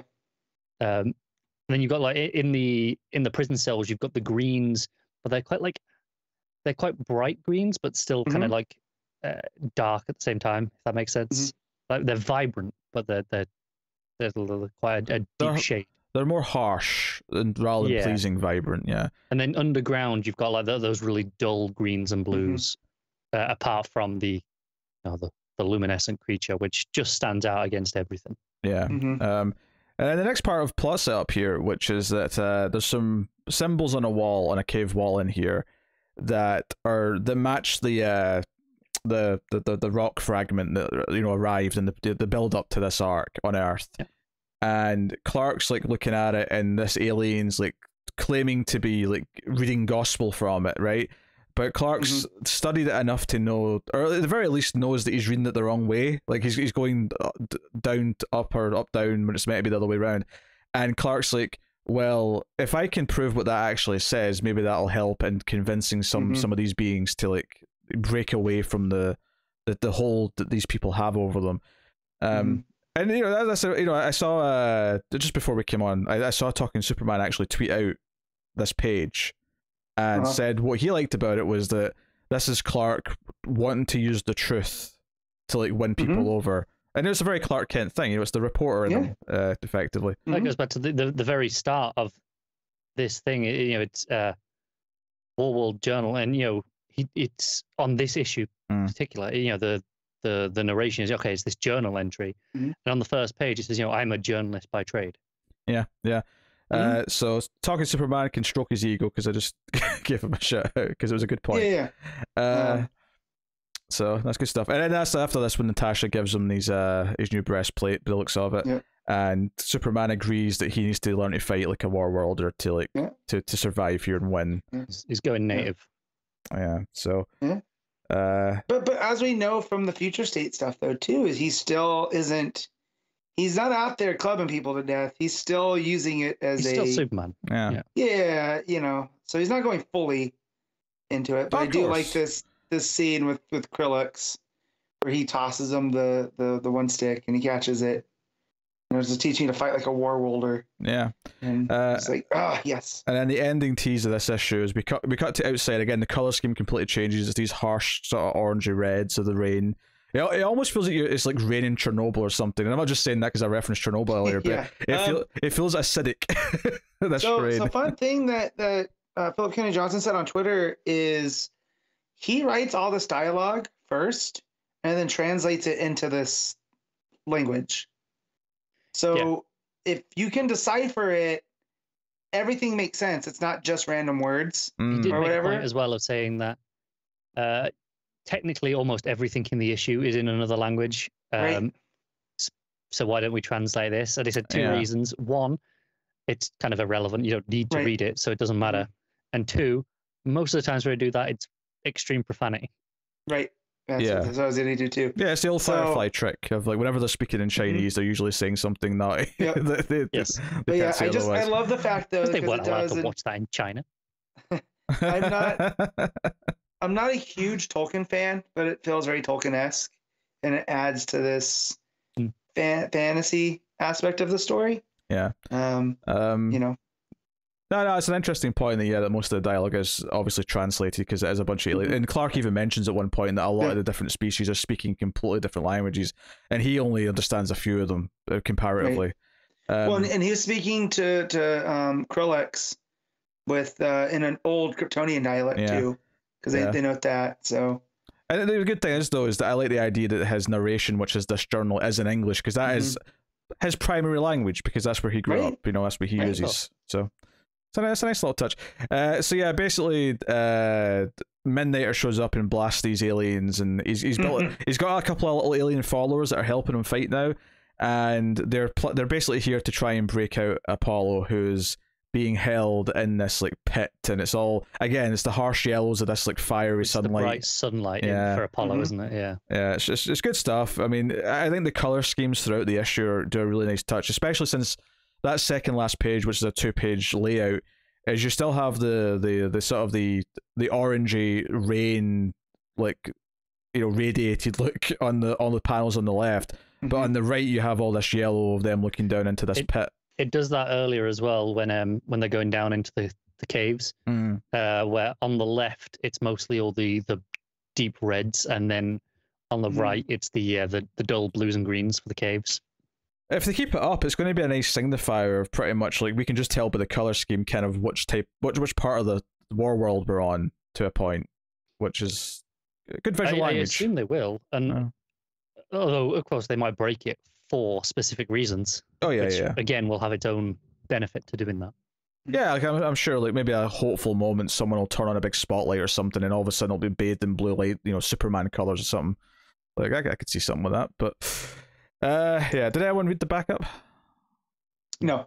No, I wasn't as expected as much, but yeah. All right, well, I guess we'll rate. It's a very good issue, though. I mean, like, let's make that clear. Like, Action Comics is having a bit of an all-timer run right now, and I think we're going to.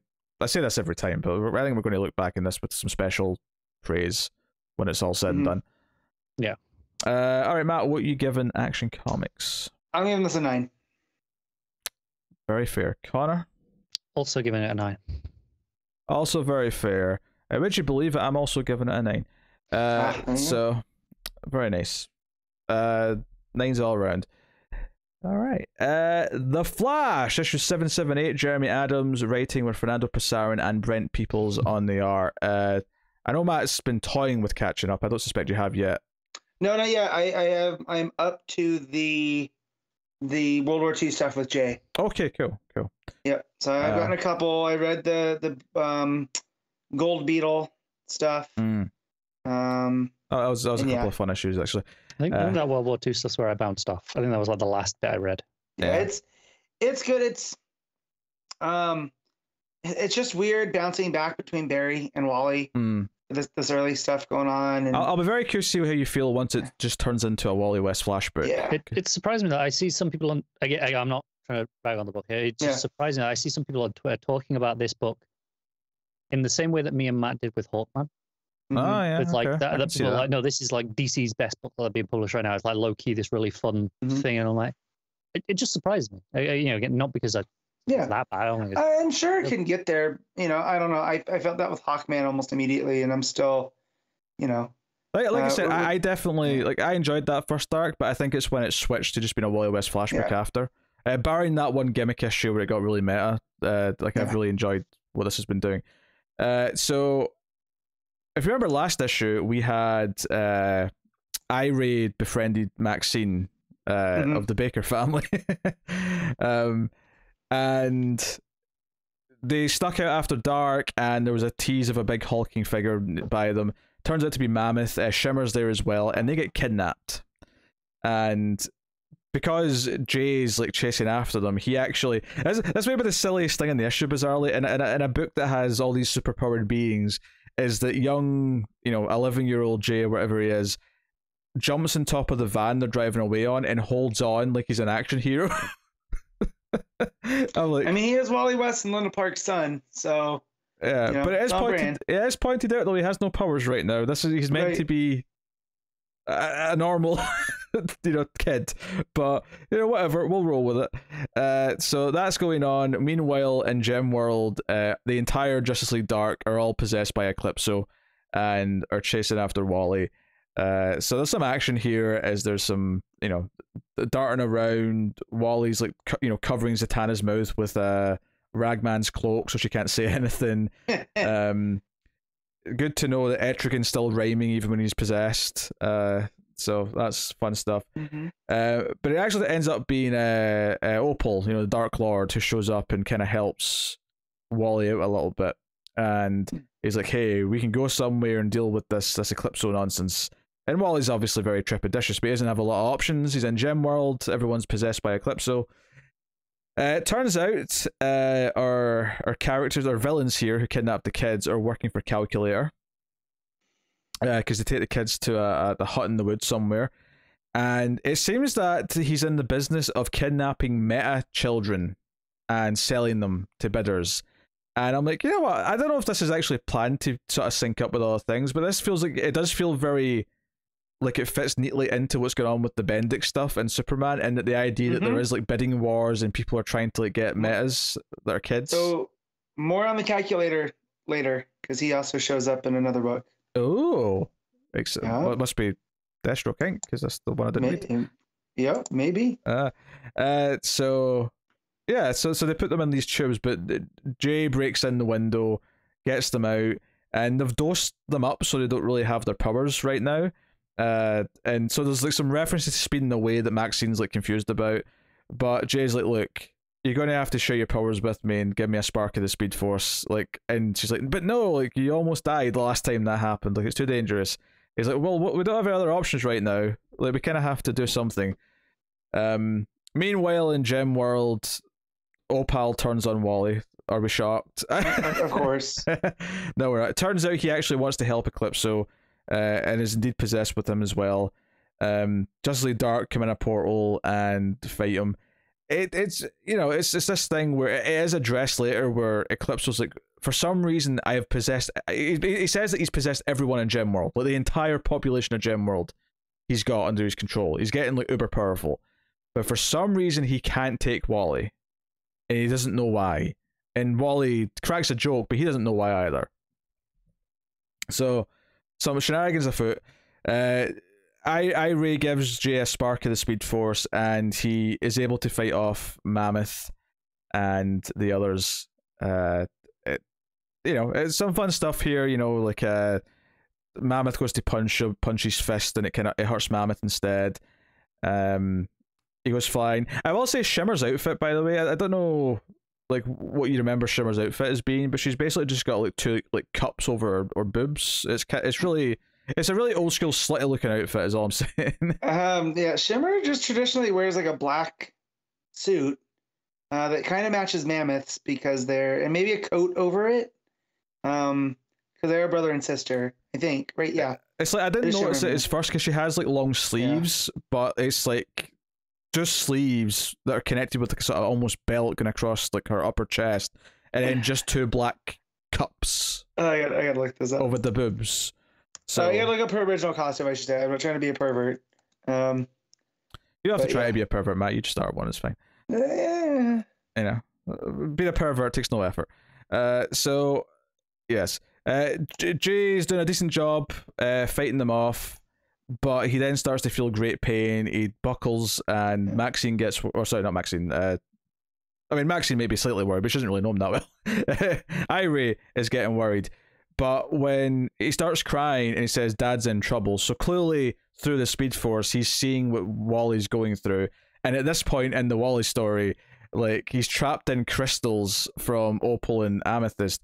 Oh, actually, which reminds me, Wally had a great line earlier on where Opal says something about being like the great, person in Gemworld. I'm the Dark Lord. I can do anything. You have no idea what I can do with time to prepare. I'm a sorcerer. Yada yada yada. And Wally says something to the effect of, "Yeah, who gets beat by Amethyst every other week," which I thought was a funny line.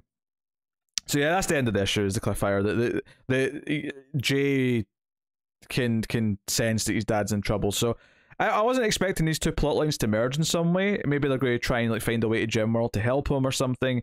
But I did enjoy the kids still like on their own little adventure. It's really nice for them to get this time. I enjoyed that the last couple of issues. And yeah, the inclusion of Maxine, and I'm looking forward to, because they don't know Maxine has a power yet. And Maxine has only just witnessed them use some powers. So it'd be very interesting to see how Maxine's power like gets involved to save the day at some point. And it'll probably be like, oh, okay. And it makes me wonder, is Animal Man's family going to be a supporting element of this book, like on and off now? Is this just like a permanent thing, or that would be cool? It would be neat. The idea is just like two families that have both got kids at a similar age, like having them like be friends. Like it's an interesting pairing that I wouldn't have thought of, but it'd be kind of neat. So yeah. Is it because they're both redheads?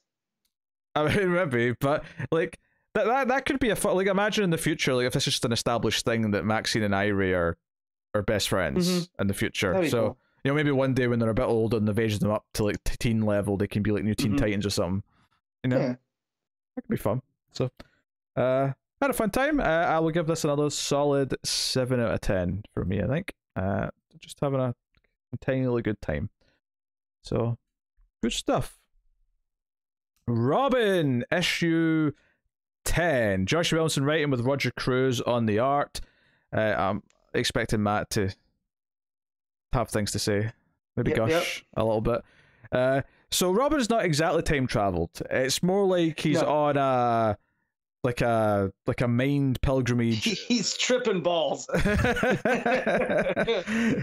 Vision quest. Because it's like he's traveled back in time for a bit, but then like like Mother Soul starts talking to him as if she knows who he is directly, and Raz doesn't even react. Young Raz doesn't react to it, so it's like, oh no, so this is not really time travel, this is more like they're in a memory and now they're like interacting inside of it. A little bit disappointing because time travel would have been way more fun. I think that's fair. I was kind of relieved though when we started cutting back because I was worried we weren't going to have the other characters for a while because if we were doing a time travel story, so I kind of liked that we cut back to them and they're kind of reacting to Robin lying there freaking out. And its cons, but it ended up being able to tell the story still. And that's the history of Ra's al Ghul and his mom. And how I never thought I would care about a story like that. Yeah, Williamson goes. I'll be honest, I still don't. This was a lot of exposition in the back half of this issue. I didn't mind it. Here we go. Right time. Do you really feel that's not true? I mean, I'm not even saying it's not true. I enjoyed it because I like the fact that it seems like Williamson's lining up the differences in the League of Assassins, the League of Shadows, and the League of Lazarus, and none of them seem redundant. They were all arms off the same. I don't hate the concepts or the story of what it is. I just like if you go for the page where, so we're back in the the real world. Mm-hmm. Everyone's around Robin, and then the page after that where it cuts back into the story. From there onwards, it's just, this is a lot of exposition backstory, and it felt like a lot of text to read on. I mean, it felt like backstory as opposed to a story, to me at least. I see. I thought it felt like a story, but I also really liked the Ra's al Ghul history stuff. It's up there with Vandal Savage, where you can put him in any era and see how he was. So I like seeing the whole idea of this man of science, how he was in medieval, whatever, medieval Middle East. I think I'm definitely more towards Matt on this, and I had a good time reading this. I liked a lot of the mythology adding to it, and like you say, the idea that the League of Shadows was created, but then he also had the League of Assassins to like go after anyone who would threaten his Lazarus pits. But then the League of Lazarus was created to find more Lazarus pits, but then they believed in the magic of the Lazarus, whereas Ra's al Ghul was not really magic based. And this whole idea of ideology and almost religion, and how he doesn't need that because he has science. The only thing that I have a slight nitpick with is I'm a little unclear because on one of those pages that Connor was talking about, it casually mentions, so I think it's on that first one. So instead, he focused on science. His obsessions with cheating death inspired the creation of the Lazarus pits. And then later on, he says, he had to inflict the Lazarus upon himself, and that he was reborn, right? And he became the Ra's al Ghul we kind of know.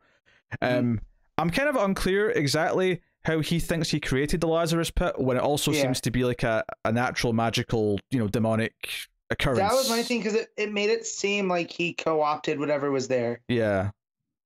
So in his mind, he's kind of doing that Luther thing where he's taking credit for something, whereas Luther actually would have created it. I think it's just a little bit murky in the story where I was like, wait, what? Like, what? He just said he created it, so what's the confusion here? Right. I'm trying to find where it says he created. I know where he said he created those bits. I'm trying to find if there's anything later that actually contradicts that directly. I'm assuming that the Lazarus liquid itself is not something he created. It's more the idea of like he came across it. Like, he recreated it. Now he's created his Lazarus pits, which for the longest time I didn't know if Lazarus pits were one use only, right? Like once you use them, because I remember reading a thing one time that once you use them, they're dead. I think so that's the way I'm sort of headcanoning this from what I've read here is that a Lazarus pit's a lot like drilling for oil. Like once you find one and drill into it, you make a pit, and then you can use it. But the actual substance has to be there. Stuff on the page after Flatlines, like it's like he's tripping, and Ravager's like, I hate magic. Yes. After that page, you and me both. The Ravager. Yeah. I heard you say that when I was reading it, Pete. That's weird. But yeah, it said he denied anything that haunted him, and then instead focused on his science, his obsession with cheating death, inspired the creation of the Lazarus pit. So he's adding something to the pit. So maybe it was something that was already occurring, and he just added his whatever. He's adding something to like increase its potency or something. Right, but it is a little bit murky. But we get the fact that his wife died, and it turned him into this angry person, and that's where he became the whole idea of the demon that we know. Yeah, and it's worth mentioning though, he takes the name of the demon's head, and he still doesn't really believe in the demon. He's kind of mocking it in a way by like sort of saying, that's what I've always loved about Roz, right? Because underneath, he's the ultimate kind of Bond villain that way, to where he's created this persona for himself that he doesn't necessarily completely buy, except for after years and years and years when he's been doing this. Because when he finally brings his mom back, right, he looks like the modern Ra's al Ghul. So this isn't, this is what looks like it's been some time, to almost like he's drank his own Kool-Aid now. Yeah, I mean, it changes from, they say, the demon's head, it's to mock them. He's above them, and we have, the idea that, we need to free, that his mom's like, we need to free the demon to purge the planet and start over, and Raz's like, no, the Earth's worth saving, and that doesn't really track necessarily with modern Raz. He is kind of all for raise it all down. Let's go again. Well, but I took that in the way that she wants to completely burn it, start again, whereas Raz has always been like, well, if we raise it all, then I have nothing to rule. I think it's a point of contrast, because obviously this is still centuries ago, and more experience, more time turns them into the Raz that we kind of know him as present day stories. But I mean, even she points out his hypocrisy, because he uses the Book of the Demon to like trap her in Lazarus Island. That's kind of what creates this place as a kind of, she can't leave it, right? But she can invite other people. And part of the whole point of the tournament is to kind of feed the demon so that eventually it can kind of break out of it, and it'll take away the curse, if you want to call it that. Right, which we saw, right, when it inhabited Connor. Yeah. And then, but like this idea, she points out his hypocrisy. Like, you claim not to believe in the demon or the magic and stuff, but you just used it to trap me here. Like, so, he uncharacteristically used it as a tool, even though it was never his thing in the first place. But I do love there's this casual mention, and there's this one like 2-page layout. It just sort of mentions, they went to war over what the Lazarus should be used for. The League of the League of Lazarus went to war with the Shadows and the Assassins over the control of the Lazarus pits. Like, I kind of love that at some point in history, Ra's al Ghul went to war with his mother over the Lazarus pits. And this is where, for me, this feels like exposition backstory as opposed to because this feels like there's a story here. And instead I get this really condensed, here's 10 pages, give or take, of just, here's what you need to know, the cliff notes. Like the history textbook quick, rather than the story. Yeah, but I think that with someone like Ra's al Ghul, that's fine, because he has been around for centuries. And who knows, maybe Williamson... I want the 6-issue mini of this story. Right. And maybe Williamson has that... Maybe you can get that later. There's nothing to say if you can't. No, there's not. For me, I don't think this is presented in a particularly appealing fashion. I think for me, I had no problem with it. I got pumped on that. I think for me, like this being thrown out there is like almost like a throwaway little thing, and there was a war over the Lazarus. Like to me, because I don't necessarily want a 6-issue mini about this war. I just like the idea that it happened. Well, it's like, it's the idea of they are the true believers, right? They're the zealots. They're the ones that believe in the magic, and then you have Roz with the other side with the assassins and the League of Shadows. They're just mercenaries, right? They don't believe in anything except for Roz's money or his support or whatever. And the fact that he ultimately won and trapped them on the island, and what that says about Roz. I love that all of a sudden, like having League of Shadows, League of Assassins, and League of Lazarus doesn't feel messy now. It feels like it all kind of makes sense and fits together. Yeah. It's weird. It was like different, and then it was like different branches of the same thing that then sort of turned on each other. That's interesting. Yeah, well, and then it goes back to when we saw Roz at the beginning of Robin during, what was that, issue 4, where he's all zenned out on the beach, and like, what's up with that Roz? Like that doesn't seem to gel with the Roz that shows up at the end here. Also, did we know that if you put a living person in a Lazarus pit, it will basically melt them? Maybe just on this just on the island, maybe island, because they're feeding the winter. Yeah, I think tools they're feeding it to the demon, right? Yeah. So it's an interesting. It's just an interesting like contrast between like if you're dead, it'll make you be alive. I mean, again, I don't know. I don't think we've ever seen a living person go into the Lazarus pit. Like, you know, maybe. But you're talking about that spread of the war, right? But then there's this, you know, page where where Mother Soul tells him, you know, it's not, he doesn't have power, he has the gift, and gives him this vision of this bat demon fighting the Lazarus demon. And I was just getting vibes back to the first Robin series that Damian started in with the dragon bat.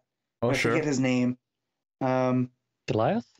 Yeah, Goliath. It was just reminded me of that era. It's like, I like that this isn't like giving Damian superpowers because he shouldn't. He's a Robin. But this idea that he does have the lineage of the demon in him, so that, you know, he can tap into some of these memories and sort of like be connected to it. I think it's fine.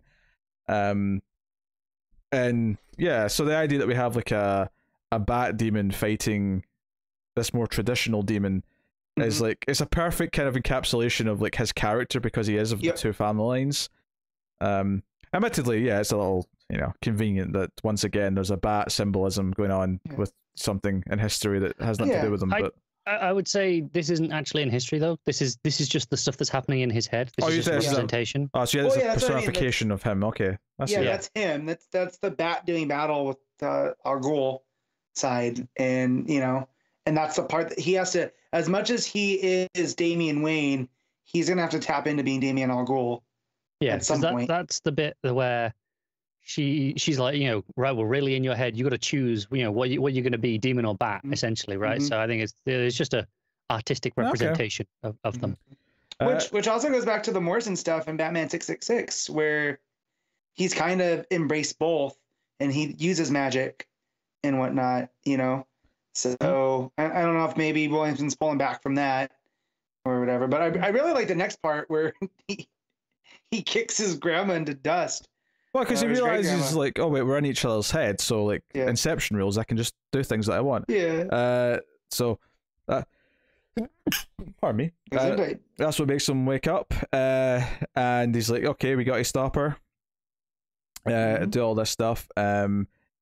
So basically, she sort of like tries to like make him feel like shit because like, hey, I would do anything for my son. Would you do the same for your parents? How's your relationship with your father and your mother? And mother. Yeah. But yeah, so sure enough, the big cliffhanger is that Zen Raz is showing up with a sword, and is that Talia next to him? I think that's Talia. Yeah. So we're getting mother versus son next issue, as it says. Is it more than once though? Because she got Leviathan back, I believe, at the end of the Checkmate stuff. Well, that's the beauty of the double meaning, though, right? Is that you can have Talia versus Damian and Raz versus Mother Soul. Mother Soul, yep. So, you know, I'm loving this book still. So it's a whole lot of fun to read. And as much as I was bummed out we're not doing a time travel arc, it's still, you know, keeping kind of what I wanted to do. I was going to explore Raz through Damian's lens. So that's a relationship I've always enjoyed, like going back to Morrison again and the resurrection of Ra's al Ghul. And at a certain point, Damian realizes he was only just meant to be the vessel for Raz, you know, because it has to be someone from his bloodline, and that's the whole reason he was around. And it always added this kink in the relationship that I'm glad that we're over. So to see them being able to interact more, I really enjoy that. Yeah, that's cool. All right. And the art, just a quick point, is same artist as last time, I think, but keeping up the style of the book quite faithfully, I think. Doesn't feel too altered. You know, I like Mother Soul's like reaction when Damian sort of breaks out of the dream effectively as a nicely animated moment of like, it's a little cartoony, but that fits the style of the book. The book's been like that since the start, yeah. So it's good stuff. All right, Matt, what are you rating Robin issue 10? I'm giving this an 8.5. Very healthy, Connor. I'm gonna give it a 6.5. I like the ideas, but just clunky execution for me. I can't wait till the end of the year now that I'm keeping track of these, just so I can give our averages out and just see how much lower Connor is. I'm sorry, I'm more critical. Well, actually, I like this issue. I'm probably not quite as like, you know, jizzing all over it as Matt is, but I don't think anybody likes it as much as I do. So, yeah, and that's okay. But I'm happy to give it the. I think it was an enjoyable bit of mythology that they're adding to everything here. And I liked it because Damien is also part of the Al Ghul family line. Is that it's really smart to tap into that to like make him feel unique amongst the Bat family members, and that he's got this like thing that he can tap into that's a different bit of history. So that's cool. But there you go. That's Robin issue 10. Task Force Z issue 4. Matthew Rosenberg writing with Eddy Barrows and Kieran McKeown on the art. I probably butchered that last name because the E and O the other way around, but whatever. So in the last issue was Jason barging into the mysterious leader who turned out to be Two-Face. So this issue is him confronting Two-Face in his office. Not Two-Face, Harvey. Well, yes. Yeah. At least as much as he claims he's Harvey Dent right now. That looks like Two-Face though, obviously. Just for the record. Yeah. But I always like that there is a distinction between who's in control, right? Yeah. And here this feels very much like a rehabilitated Harvey, whereas in the past we've got, his whole face has been fixed and that's what rehabs him. Here it seems like he's made the steps that he wants to be Harvey Dent again. And eventually when that melts away, which I'm sure it will, how is Two-Face going to react to all of this, the Lazarus stuff? Yeah, I mean, he's given there's a couple of funny moments here where Jason like electrocutes him when he goes to open his drawer, but he was just going to offer him something to drink. And there's just like there's some decent back and forth with like Jason Todd saying, I can't really trust you, and he's like, you're one to talk, Jason, come on. Like I know I've got maybe a worse history because I'm Two-Face and all that, but like we have skills here, we can do stuff. Mentions that they're kind of on a trial basis with this task force. They're kind of trying to prove to the shadier part of the government that they're worth having and keeping around. Meanwhile, though, Mr. Bloom's up to something. Mr. Bloom sneaks in to where Man-Bat is and injects him with enough stuff to like turn him back into a human. So Kirk is like absolutely like horrified at how he looks as a zombie and whatever. My favorite part of this is when Deadshot kind of saunters in and Mr. Bloom, it's just Deadshot. He says something like, this is Man-Bat in human form. His name is, I want to say Carl. I love that he didn't know that his name was Kirk. That was really funny to me. Well, I also like the Deadshot's like, great, what the expletive are you guys doing here? Actually, I don't want to know. And he turns around and walks out. Well, Bloom's up to something because he's basically saying he's going to enlist Man-Bat's help. And remember, he's not dosed. Bloom's not dosed with anything. Yeah, because he's not dead. Yeah. Right. And he immediately just turns him back into a bat again once he's made his first little sales pitch, and that's the end of the scene. Good night, sweet human. Mr. Bloom's been really funny in this book. Like, that's a few times he's popped me. I feel like Snyder really wasn't interested in doing anything with Bloom like this. He just wanted him to be this amorphous kind of villain for, the Gordon Bat stuff. So here Rosenberg's able just to imprint whatever personality, and I think it's working out. Yeah. So there's a lot of like Jason and Harvey talking and like swigging his drink and looking out the window all moody. When Red Hood goes to leave, there's like a SWAT team with guns like waiting for him. Opening the drawer was actually like a silent alarm to be ready. And Jason just kind of storms past them. But the idea is that he wants Jason to trust and believe in this idea, so that he's like, don't follow him, don't like arrest him and take him to the base, let him just go back there on his own. But he does see Batman on his way, and Batman's like, okay, you've got information, you've seen this like sort of like makeshift like permission to do this. He's got like a not a contract, but whatever it is. It's time to like leave this, right? It's done. And just like, no, I want to see this through. I want to help this team. I want to actually accomplish something here. So they have a bit of a typical Jason and Batman fight about it. Not physically, but just like, you never trust me to do the right thing, blah, blah, blah, blah. The usual shtick. Nothing particularly different. But Amanda Waller shows up to talk to Harvey, says that his team is done. They're not going to go through with it. But despite that, we cut to a mission where Jason's taking the team to what turns out to be a lab that has very similar stuff to what they do. They've got a bunch of Lazarus resin. And then a scientist shows up, including a woman who's another copy, or maybe the original, of all of these other scientist ladies who are identical at the other base.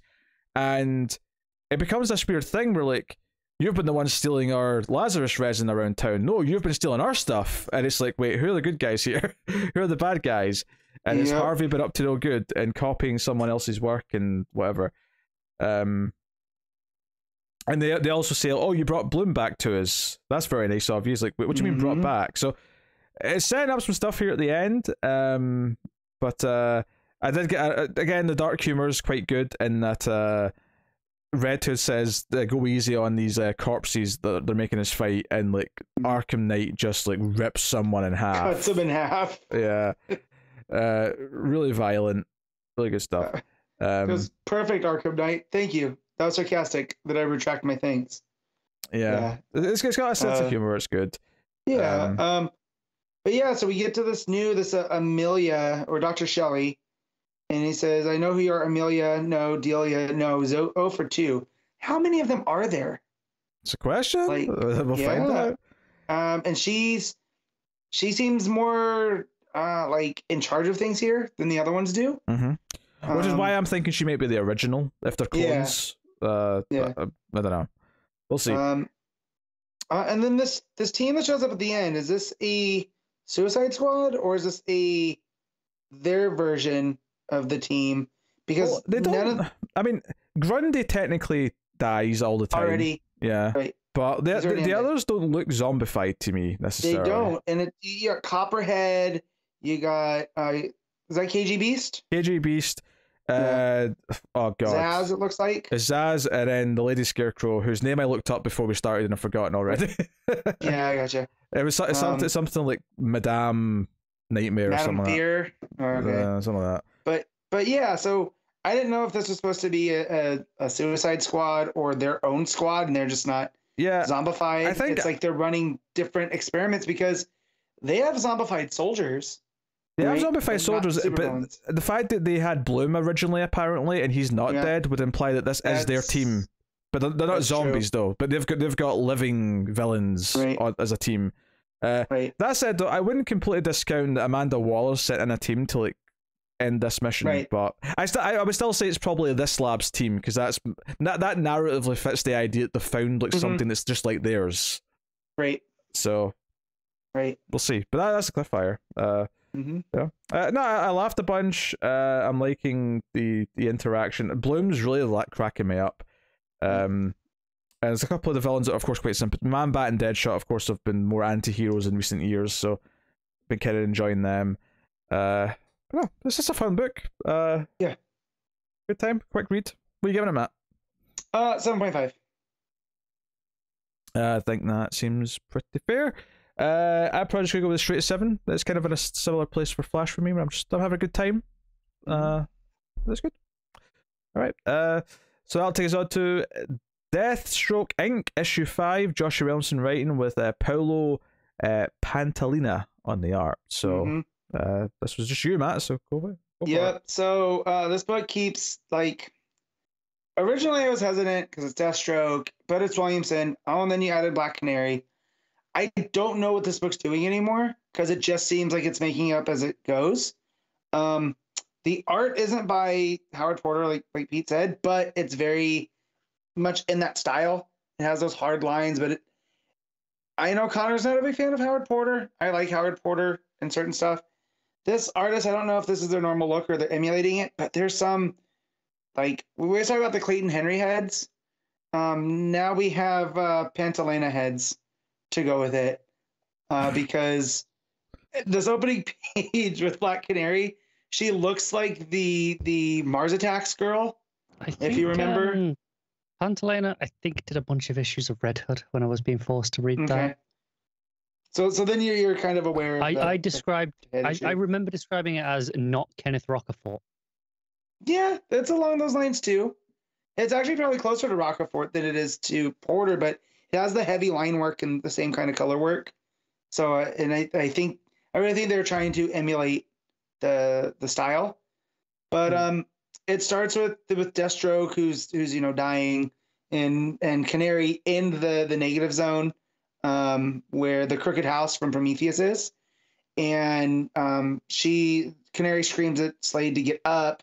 He wakes up and she's like, "I thought you had a healing factor." She's like, "I do, but it sometimes it takes to kick in, especially in a place like this, which is toxic."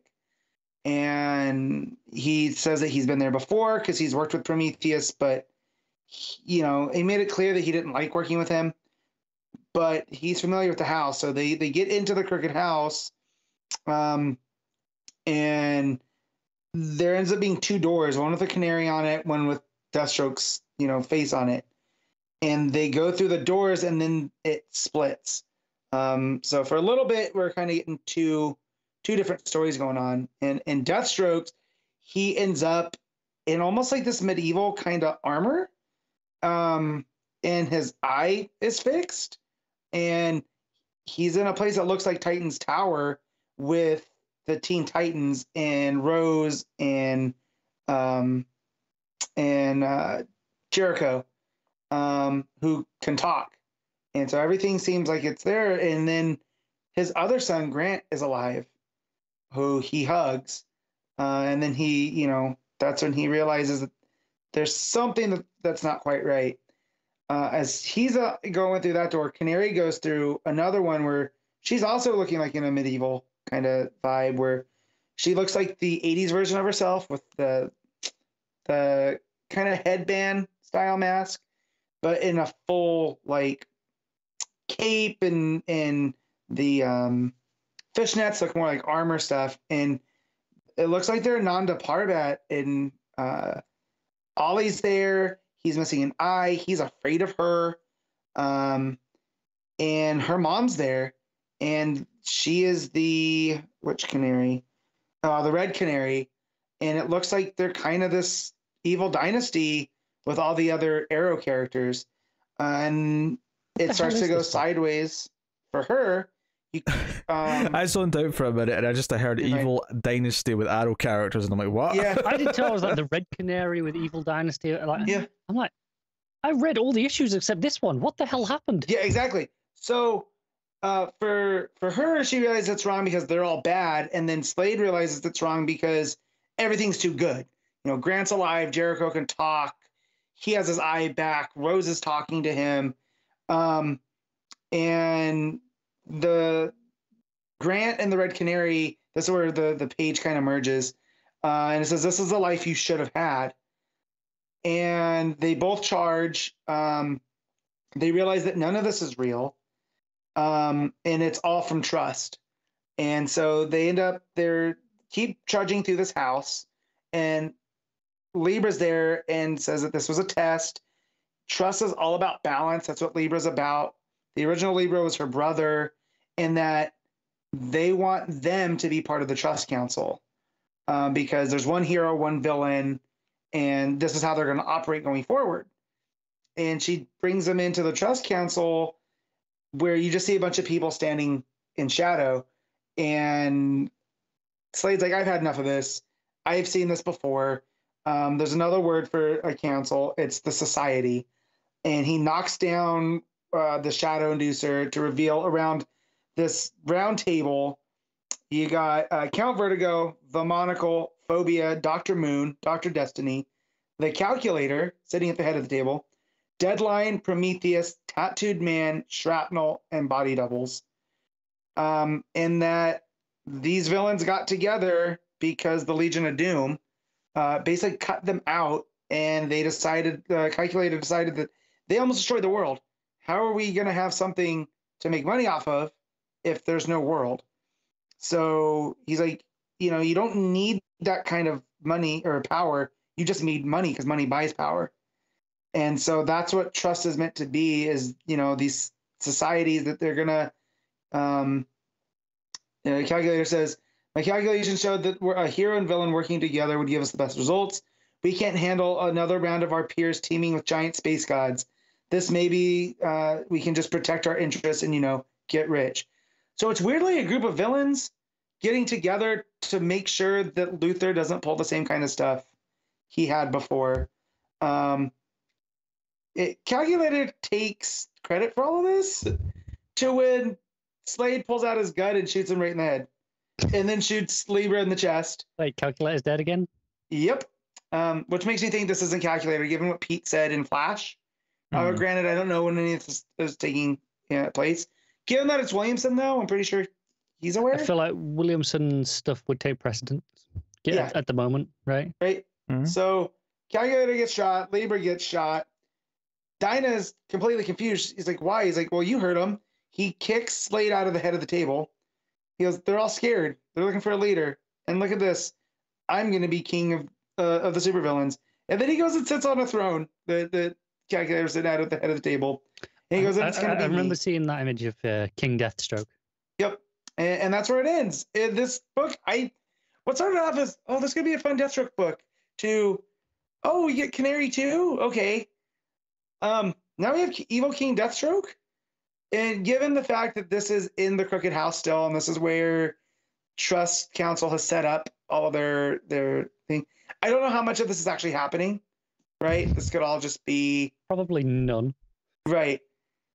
But the fact that it ends with Slade killing Calculator and Libra, and completely, again, this book's called Deathstroke Inc., so maybe this is kind of the prologue to the full-on story. Well, we thought this book was going to be like a pseudo-sequel to the priest stuff. Deathstrokes that he was setting up.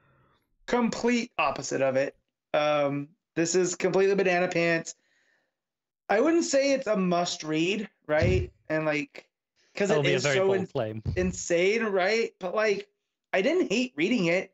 It is really out there, and I have no idea where it's going. It's got about 2 issues to get there before it's wrapped up in a big crossover with Batman. Yeah, so we'll see how this all plays out. The art wasn't much for me. Now that Connor pointed out, it's AKA not Rockefort. Sorry, but I had to get through months of that. So that's okay. Yeah, man. So again, it's not a must read. I'm gonna keep reading it, right? Because I have to see what the hell Williamson's doing. It seems like he's having just the most fun, because it almost feels like he's just playing with house money. He can kind of do whatever he wants. We've been in a kingdom of cheetahs. We had some weird nightmare scenario with a queen canary and Deathstroke and all this stuff. And there's only issue 5.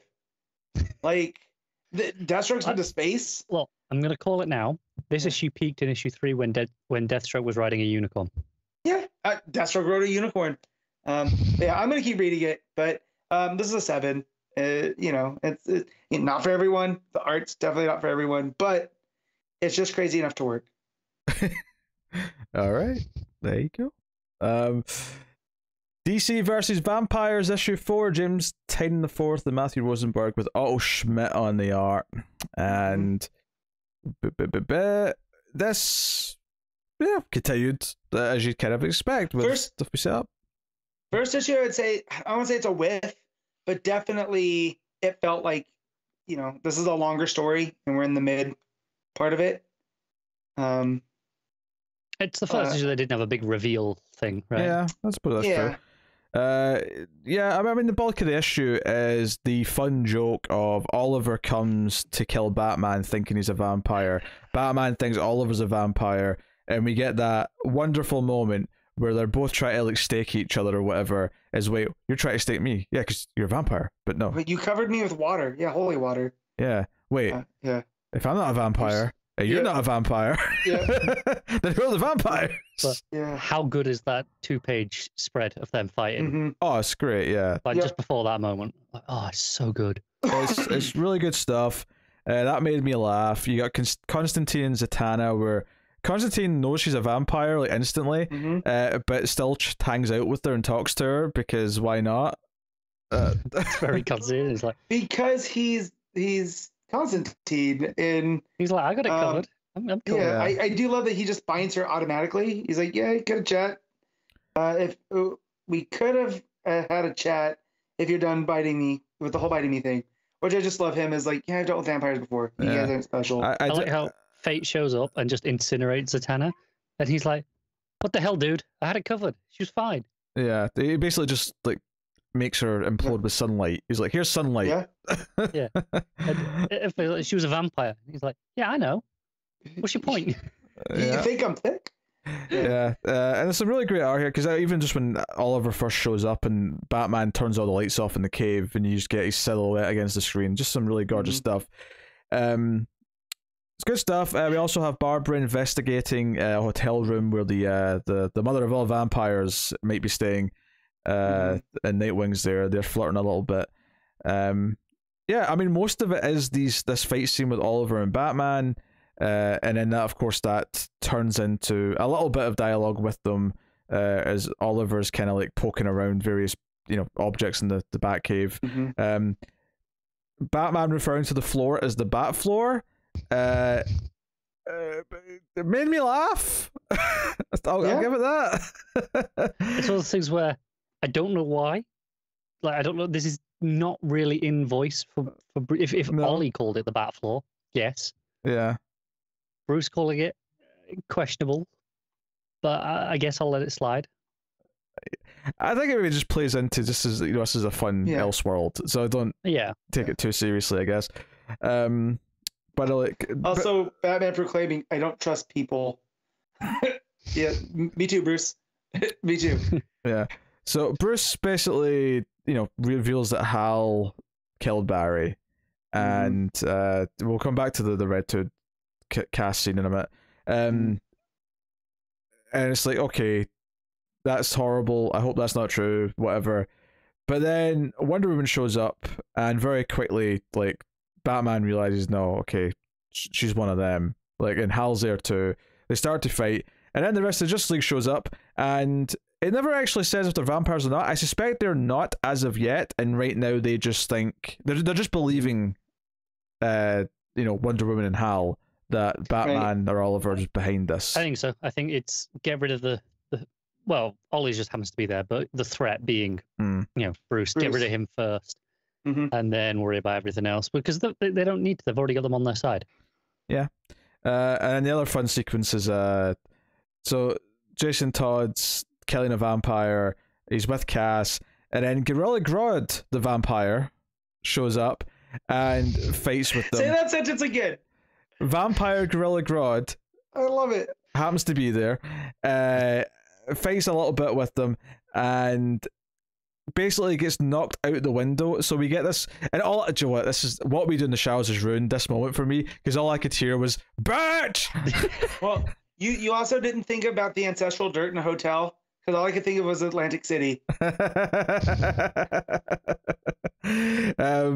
What was it? This is Sheldon, the leader. Yeah.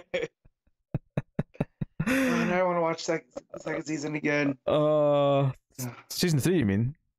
That's what I meant. Yeah, season 3. That's what we do in the showers for anyone. Very good show. But so Grodd like basically gets thrown out the window, and he turns into a bat and flies away. That's, I love as well. He's like going backwards, like posed, arms out. He's gonna fall on his back, and he just goes. There's a puff of red smoke, and now he's a bat. Yeah. So yes, I heard bat as he was jumping out the window. There's a tease here though. Cass Can you imagine finds... Gorilla Grodd voiced by Matt Berry? Oh god, that'd be great. Why not? That'd actually be perfect. Yeah, Cass finds a Joker card at this crime scene that we're looking at, so we might be dealing with vampire Joker, or maybe just crazy Joker in a vampire world. Like either one sounds. Both could be great. Yeah, but there's potential for both. I feel like the vampires don't want him. They're like, no, he's too crazy for us. Yeah, too unpredictable. Yeah, he may not like adhere to it, because they even mentioned that earlier on. I think I don't know if it's the Babs scene, but maybe it's Bruce talks about how there's a hierarchy to the vampires that they mostly stick to. They mostly accept that there's someone in charge. Joker ain't going to do that. Joker does not play well with others. Nah. I mean, that's the whole why Harley is now a hero, right? Like, yeah. So yeah, the big cliffhanger though is the fight with the Justice League in the Batcave. I had a good fun. I mean, the art's really good. I think Bruce and Oliver kind of realizing that they're on the same side, and it's like, yes, the two more prominent non-superhero characters are the ones who are going to have to save the day. if they are going to save the day, I mean, this could all end in deceased levels of tragedy. But just while we're mentioning deceased, I was just perusing Twitter while we were doing this, and someone asked Tynion on Twitter. I think it was Tynion. Asking, Tom Taylor. Asking, are there any plans for deceased? That's not why I said Tynion. I think it's because it's tied to this book. Asking, are there any more plans for the deceased universe? And he just quote tweeted it with the thinking emoji. So maybe more coming. Okay, I'm all right with that. I like that universe he's built up bizarrely. Yeah, and but like I say, this here as well. It's similar rules where this could just go all tits up and everything could just be burnt to hell by the end, and that could be a satisfying story still. Mm-hmm. I mean, when you think about vampire fiction versus zombie fiction, and they are quite different. With vampire stuff, there tends to be the happier type ending. More often than not, I would say. Yeah. I mean, so. Yeah, I expect the ending's going to be Cold Snap's the last surviving human being who's taken out all the vampires, but we'll see. Possible. No? Okay. They don't even want Cold Snap. He's too useless. Yeah. What are you rating DC versus Vampires I'm going to for? 7.5. 7.5. Oh. Yep, Connor. Give it an 8.5. Schmidt's art. Oh, man. Yeah, I think I'm happy to split the difference and call that an 8. There you go. I had a good time. And the art does elevate. Like, it's a solid story with some fun character beats, but the art kind of raises it up a bit.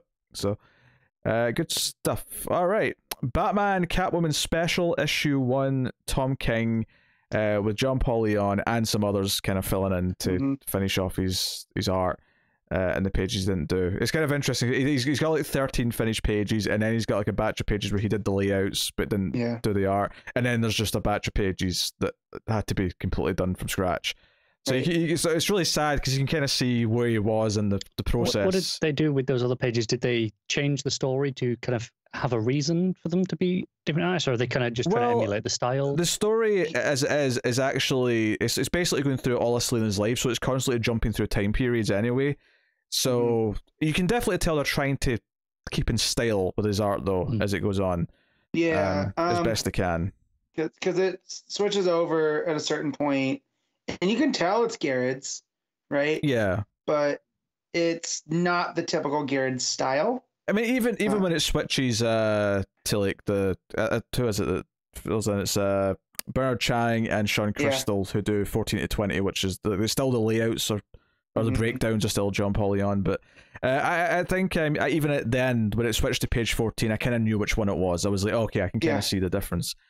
But I mean, obviously, like this is kind of this weird example that's kind of on its own, where under no circumstance are we ever going to complain that we got to see these last pages that he drew. Like, we wanted to see them, so yes, get someone else to finish it off and give us the story. This is the best case scenario for something like that. Yeah, so absolutely we want to see it. And what some of the backup matter that's afterwards is you get like an unused cover that he did, you get a few, pages, unfinished and things like that.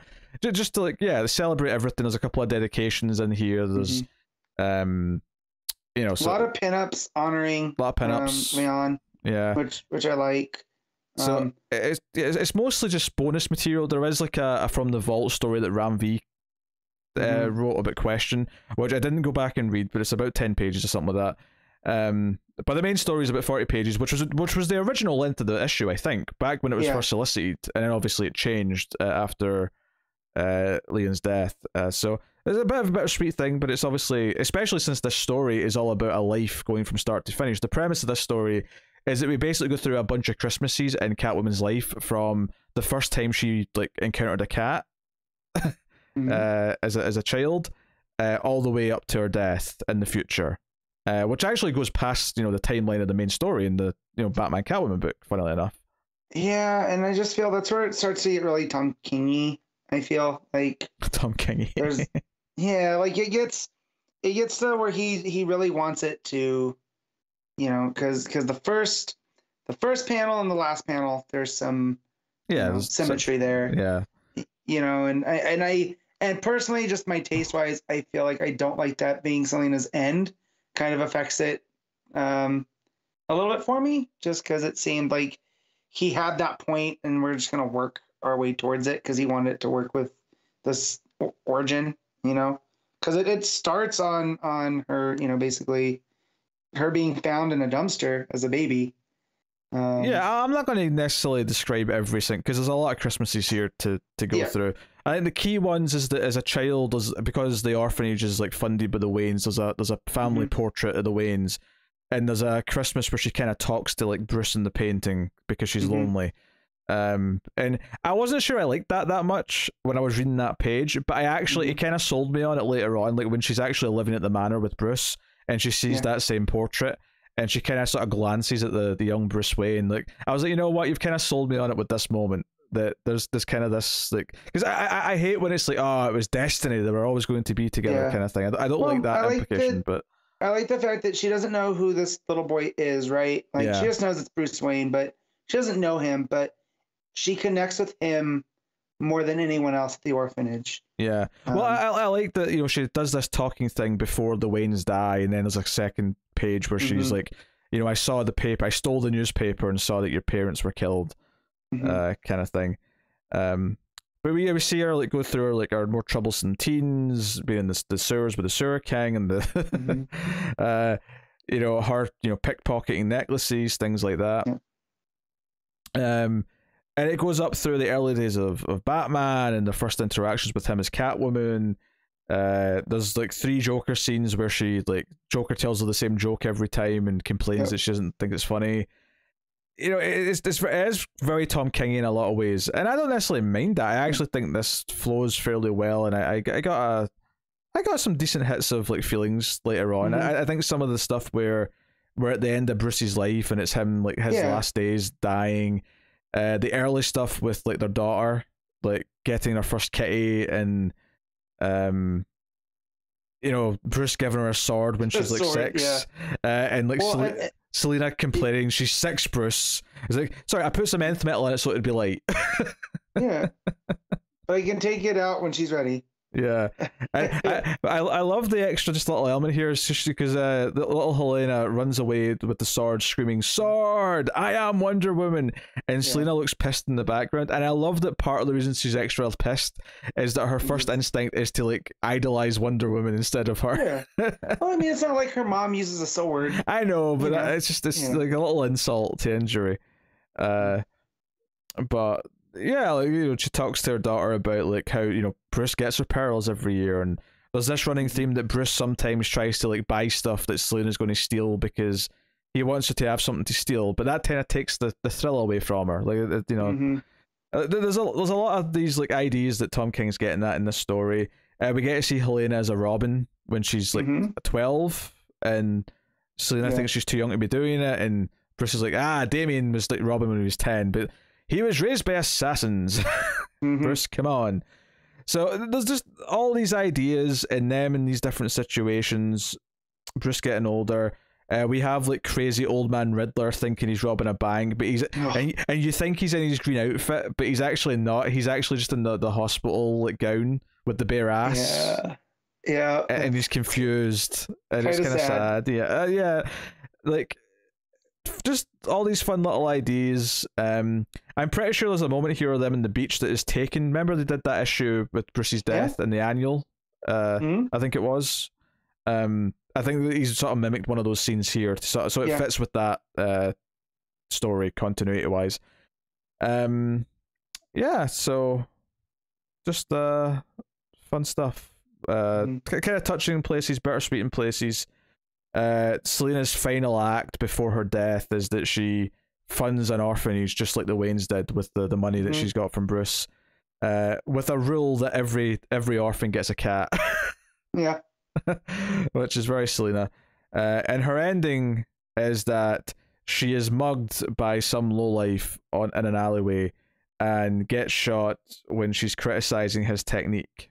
It's kind of, there is kind of the symmetry to it, not only just because she ends with a cat licking her head, when she was a kid, but also the idea that she's wearing these like pearls and stuff that Bruce would always give her for Christmas, and she ultimately died in an alleyway at the end of a gun. Mm-hmm. And it's sad that it was always going to end this way, but I don't necessarily hate. Like, I mean, again, it's not in continuity because this is a future story, like all of this story is. But as a version of her ending, I'm okay with it. Like, I almost just like, I don't know. I feel like Selena dying on her own terms, and maybe that's what the smile is. You're doing it all wrong, I kind of get that she knows this is it. She's sort of done everything she needs to do.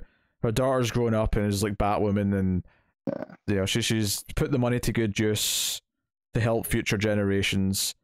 I never looked up what this quote was at the end that said for GPL because it's in a different language. Well, it's in Spanish, and I could try to translate it, but it would take me a minute. Yeah, that's all right, Matt. Yep. But that's the main story. It's I think it's a pretty solid sort of annual style issue that feels distinctly separate, but obviously still feels like it fits into the themes of the main story. Mm-hmm.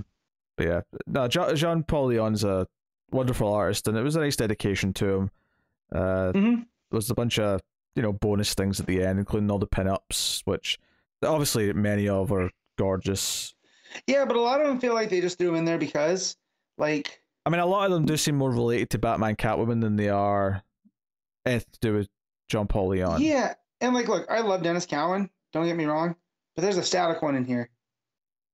And I don't get why that one's in here. Sure, yeah. There's well, no, I actually do know because Jean-Paul Leon's got a history with Milestone. Oh, okay.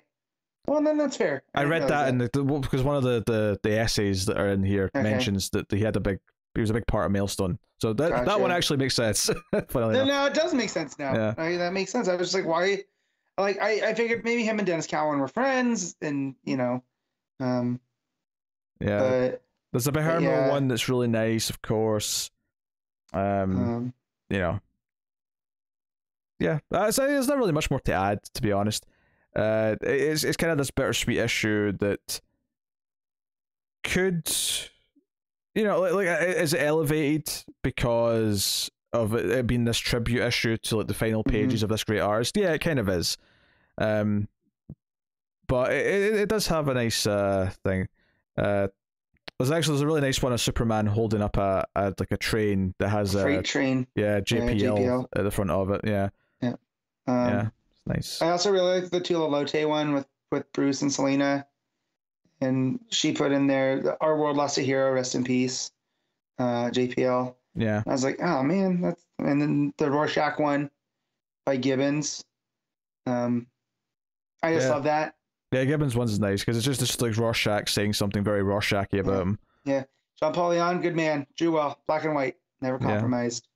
Yeah, just that one fits.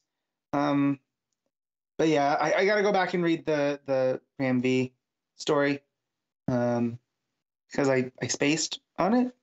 So yeah, I just had a lot to read, so I just opted. I thought, you know what, I don't think I need to read this. I think, but like I'm sure it's a fun little story.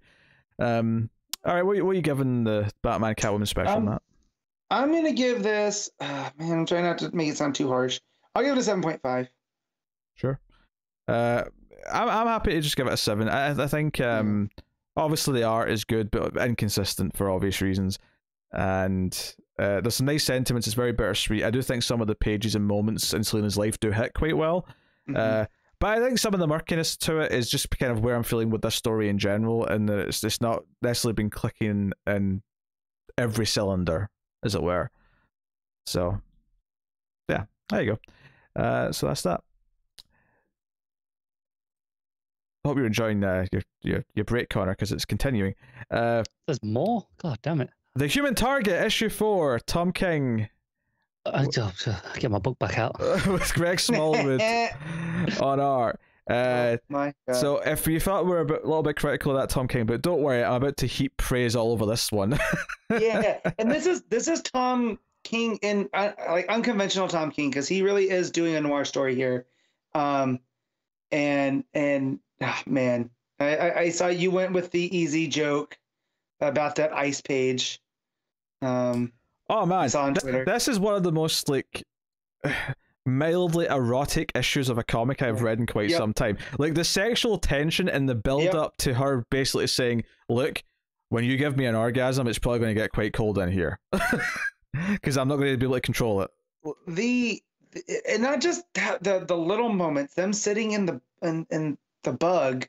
Well, that's the thing. That dialogue that I just said obviously is a big part of it, right? Because she says, when I lose control, it's going to get quite cold. But the panel that's on, she is biting her lip. And that leads to something that I'm going to praise this entire issue for, is the facial expressions and the performances of the created actors, if you will, from this art. Smallwood is one of the best like storytelling like faces I've ever seen. The way that like Chance just looks at her, or when he's thinking about something and he's considering things, like every single like he just tells a story with like glances in a way that the art's so good that it conveys the emotions that are being portrayed. And it reminds me of Kevin Maguire's art in that this is based off of the Justice League International time, because that was always very expressive as well. But this is that was going for more of a comedy angle. Yeah. Here it's going for all of the stuff that you were just talking about telling the story through the looks of an eye and the way that the body language is. Yeah, here. I mean, the story of the issue is that, they go together to Cord Industries to ask Ted about, basically, did you try to assassinate Lex Luthor? And the joke of the issue is that Ted gets asked one question and then never shuts up trying to answer it the rest of the issue. Basically saying, well, here's all the reasons why you probably wouldn't believe me if I just said no, because I have all these reasons to kill him, but I don't kill him because I don't kill people. And he kind of keeps talking, but this all happens and plays out as he's getting different calls to go be Blue Beetle in different places. So him and Ice team up for these different things. There's a bank robbery here, there's another thing here, and basically throughout it's Chance watching and analyzing in his narration.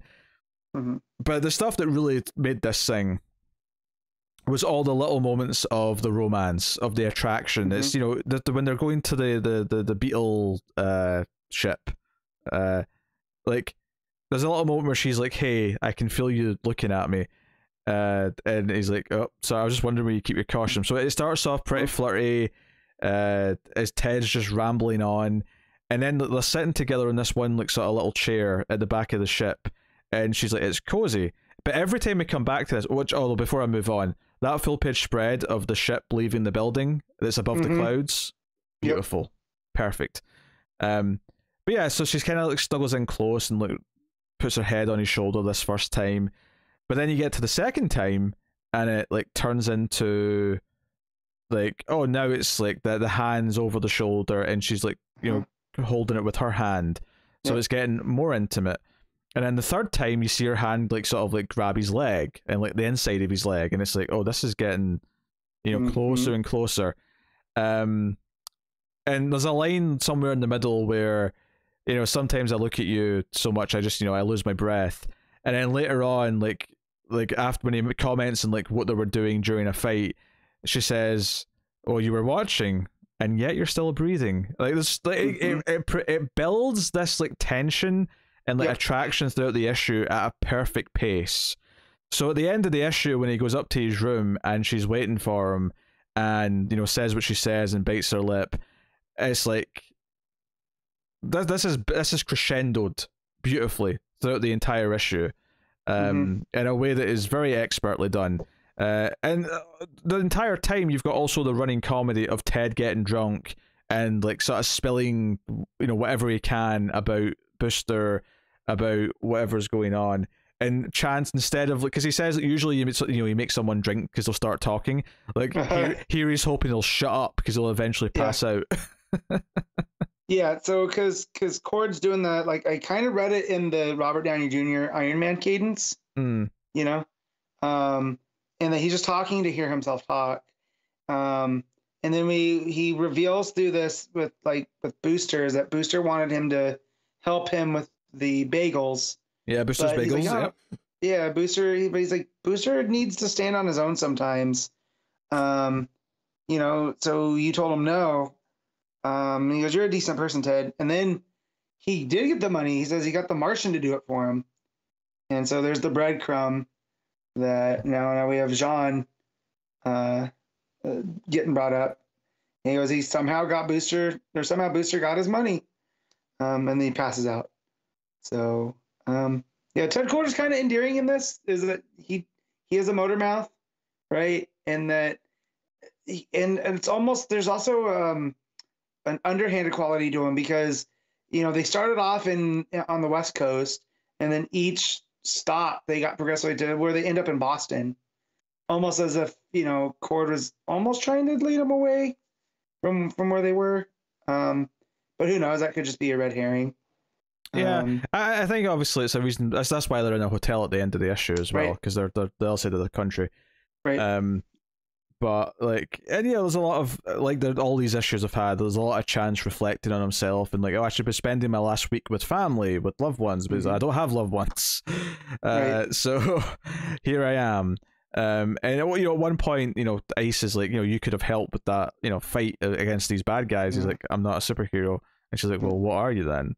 And it's almost this idea that maybe, assuming that she is genuine and this is a romance that's flourishing, and she's not the femme fatale that is dangerous, which I'm not convinced she isn't still, even though I don't trust her. I've seen enough movies. That's the thing. It's not that I don't trust Ace as a character, it's that Ace in this, which, to be honest, this is the best Ace story I've ever read at this point, because it's not like there's a lot of good Ace stories necessarily. I mean, and it closes right. So when we got her origin, right, they talk about how she's a Nordic goddess, right?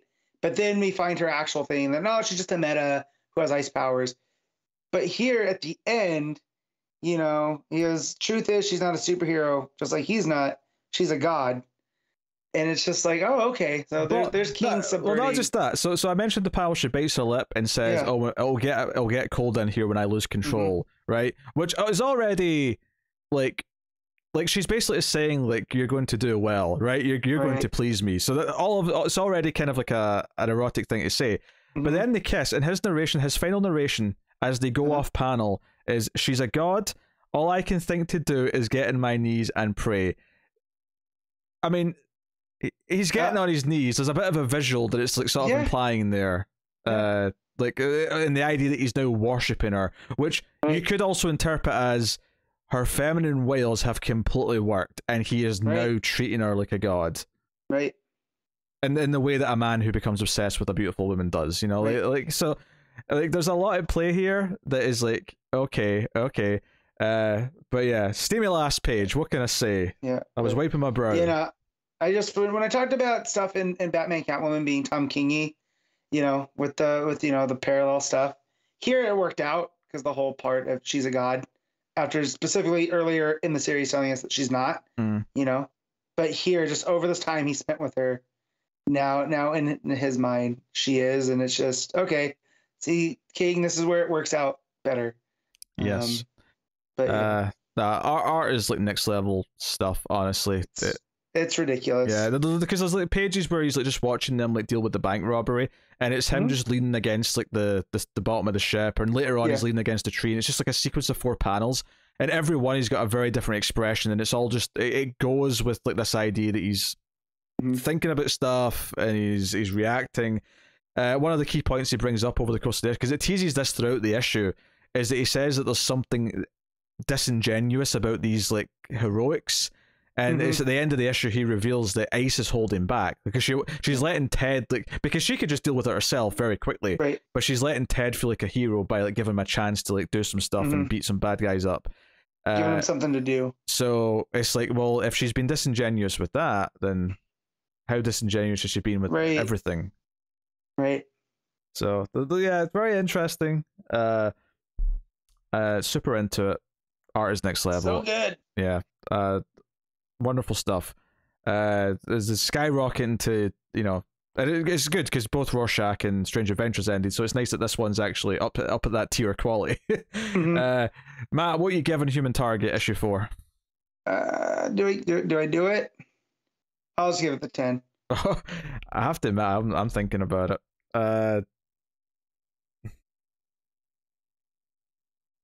Yeah, I'm going 10. I was just so impressed as I was reading it. It was just doing wonderful things and telling a story. All right, cool.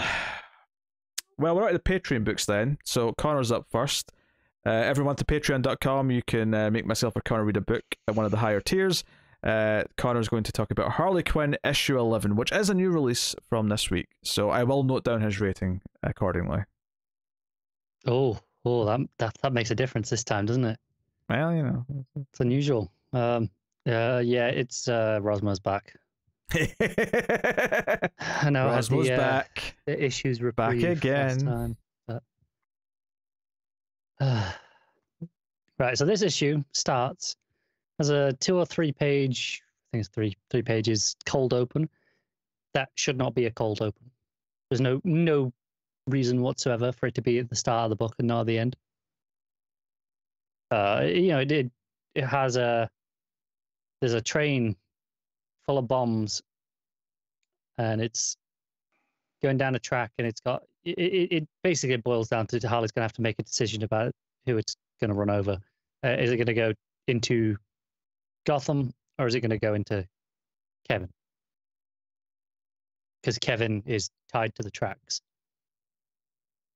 The problem with this entire issue, because that's the crux of the issue, like the end of the issue is Harley making that difficult choice. It is literally as it is brought up in the issue. It's the trolley experiment, the thought experiment. Do you save one person, or do you save the group, right?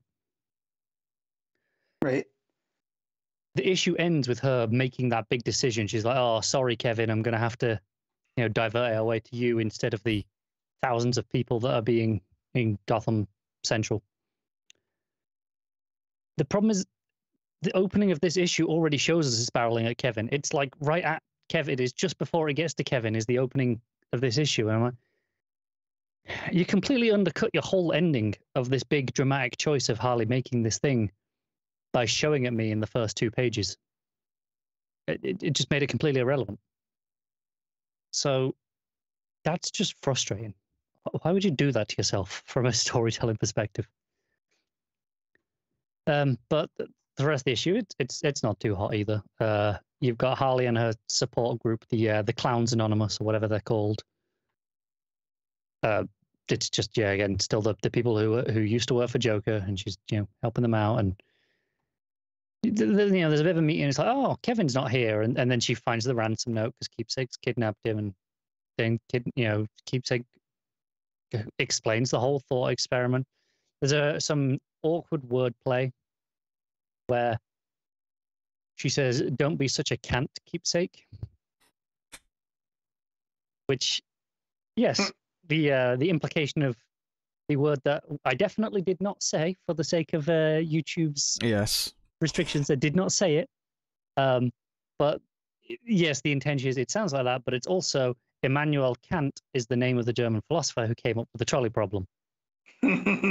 That's actually real clever. Good job, Phillips. That part is clever.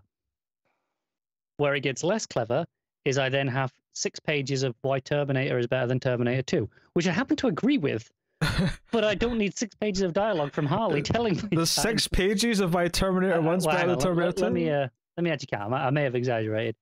I mean, I agree with the sentiment as well. And I love Terminator 2. This is not a diss against Terminator 2. Let me make that clear. So it starts with her referencing it in the fight, and then another page, 4 pages. Sorry, but this thing goes over 4 pages. That is a lot though for a sort of tangent, basically. Yeah. That's a quarter of almost a quarter of the book. Is this Terminator thing? Like again, I agree with the point here, but it's a lot of waffle that is going on. And I know this is Harley, but this is a lot of waffle on a very specific weird thing that just has no reference to the book other than they're fighting some it's like a robot thing at one point, and she's like, I don't suppose you're like T2 where you're going to turn out to be good. And that's the extent of the reference basically. And then I have 4 pages of Terminator talk. Why? I don't know. It's wild, and I just don't agree with a lot of the choices there. the art is still rough. It's it's Rosmo. There's a one point I don't know if I know where I actually struggled with the direction of where to read it, because of the layouts and where the word boxes were.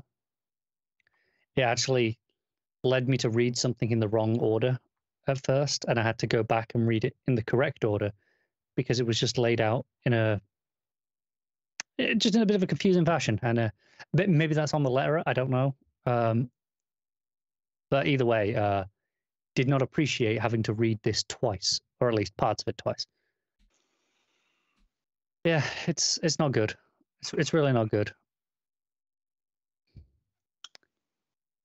Maybe like a 3. All right, there you go. 3 out of 10. The books you get forced to read might really drag down your average as well. Now I'm thinking about it. I'll give it a 3.5 just for the wordplay. Oh, okay. But see, I'd say it will drag down my average, but usually they don't get done on the week of release. More often than not, they're kind of pushed into other weeks. So should hopefully not have that problem too much. Yeah. Okay.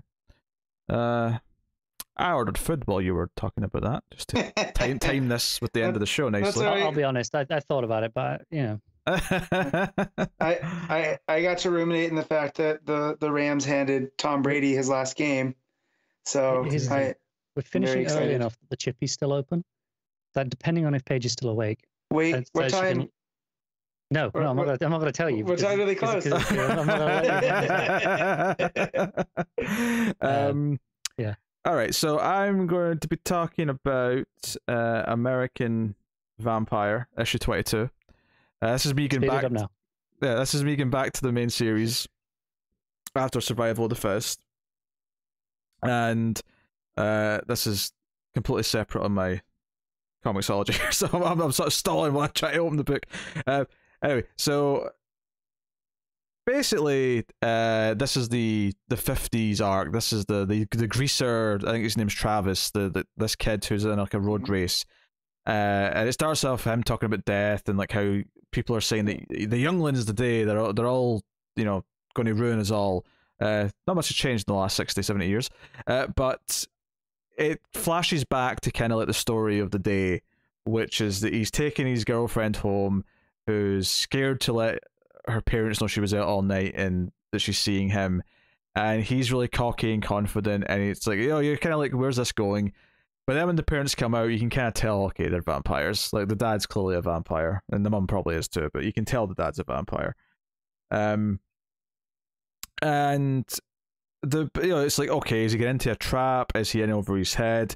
But once he gets into the house, it very quickly pulls out a gun and starts blasting, and he's like, I'm saving you from these blood-sucking freaks. And it seems like this whole setup was that they forced this young girl to lure men back to the house so they could kill them. It was like a slavery delivery service, but she actually really likes him. She talks about running away with him. He's kind of standoffish about it and says, that's a nice daydream kid, but not for me. So he is, we get this big fight scene with him like staking the vampires multiple times. They're slashing their swipes. He stabs the mum through the chin. It looks really nasty. Really good energy to it. But he leaves the girl behind. He's like, this is not, like, you're not coming with me, kind of thing. And she's got the tear going down her eye. So it's very 50s, it's going for that greaser punk kind of. He's got the sunglasses, the leather jacket, all that stuff. It's really thriving in its time period. And this is a book that's been jumping through the time periods. But when he gets back in his car, Hobbs is waiting for him, and Hobbs has already tried to recruit him before because he's an amateur vampire hunter. He's never worked with the vassals. He's completely on his own, and Hobbs is like, you're really good for being untrained, but you really need to like come in. But he seems to always be impressed by him. He's always kind of like, smirking and going, cocky kid, or like, what a smart little prick, things like that. But he's got a file about the vampire who ruined his life by killing his parents. And he never says it. And I don't remember who it is from reading this before. but I've got a sneaking suspicion there's only one vampire it probably could turn out to be that will, tie it into the overall plot of American Vampire. Just a little suspicion that it might be one Skinner Suite. And we know that the other driver in the race is also a vampire. So when we come back to this race, which is later that night, they're going down this mountain road. There's a lot of cliff faces and things. Eventually, the back of the car, the boot, or the trunk for the Americans to understand what I'm saying, it opens and his kind of girlfriend, who's really in love with him, is tied up in the back of the car as they go flying off a cliff. So, big cliffhanger. I think what this issue does really well is that it really oozes in its new time period and makes you feel that the entire time. The idea of teenage punks and road races. I mean, it's a very 50s version of a teenage punk, but that's very much when teen culture started, was that era. We didn't really have that before then. Yeah, post World War II. Yeah, so it oozes and it feels different because of that. It really does a good job of introducing this new character and giving you a new kind of setup for what vampires are doing out in this type of landscape, out in the suburbs of these small American towns. They're using humans as bait for victims, and that's kind of interesting. And there's other houses on the street that she knows is doing the same thing. So really good stuff. Obviously the art's great. This is an issue where it is a lot of it is the art, because there's a big extended fight sequence with two vampires, and then the rest of it's an extended car chase sequence at the start and the end. So there's a lot of speed lines. This is the most speed lines I might have ever seen from Albuquerque in a single issue. So not that I'm complaining. It flows really quick. No pun intended. Yeah. So it's kind of, basically it's everything you want out of American Vampire. It's fun action, good horror, plays on what the vampires are doing, but it's adding more to the mythology as it goes. And if anything, the strongest selling point for American Vampire in many ways is just how it keeps building the mythology of how the different types of vampires operate and how they've operated in different eras of history. So this is just another slice of that. So there's really not much to complain about. It's a very easy 8.5. So there you go. But yeah, that'll take us out the part of the show where we pick our favourite stuff of the week, favourite panel / moment, favourite cover, favourite art, top 5 books. So I will start with Matt's panel / moment of the week. Oh man, where do I go? I know you're gonna represent the human target. So do I go crazy and go Deathstroke? No, I'm not that insane.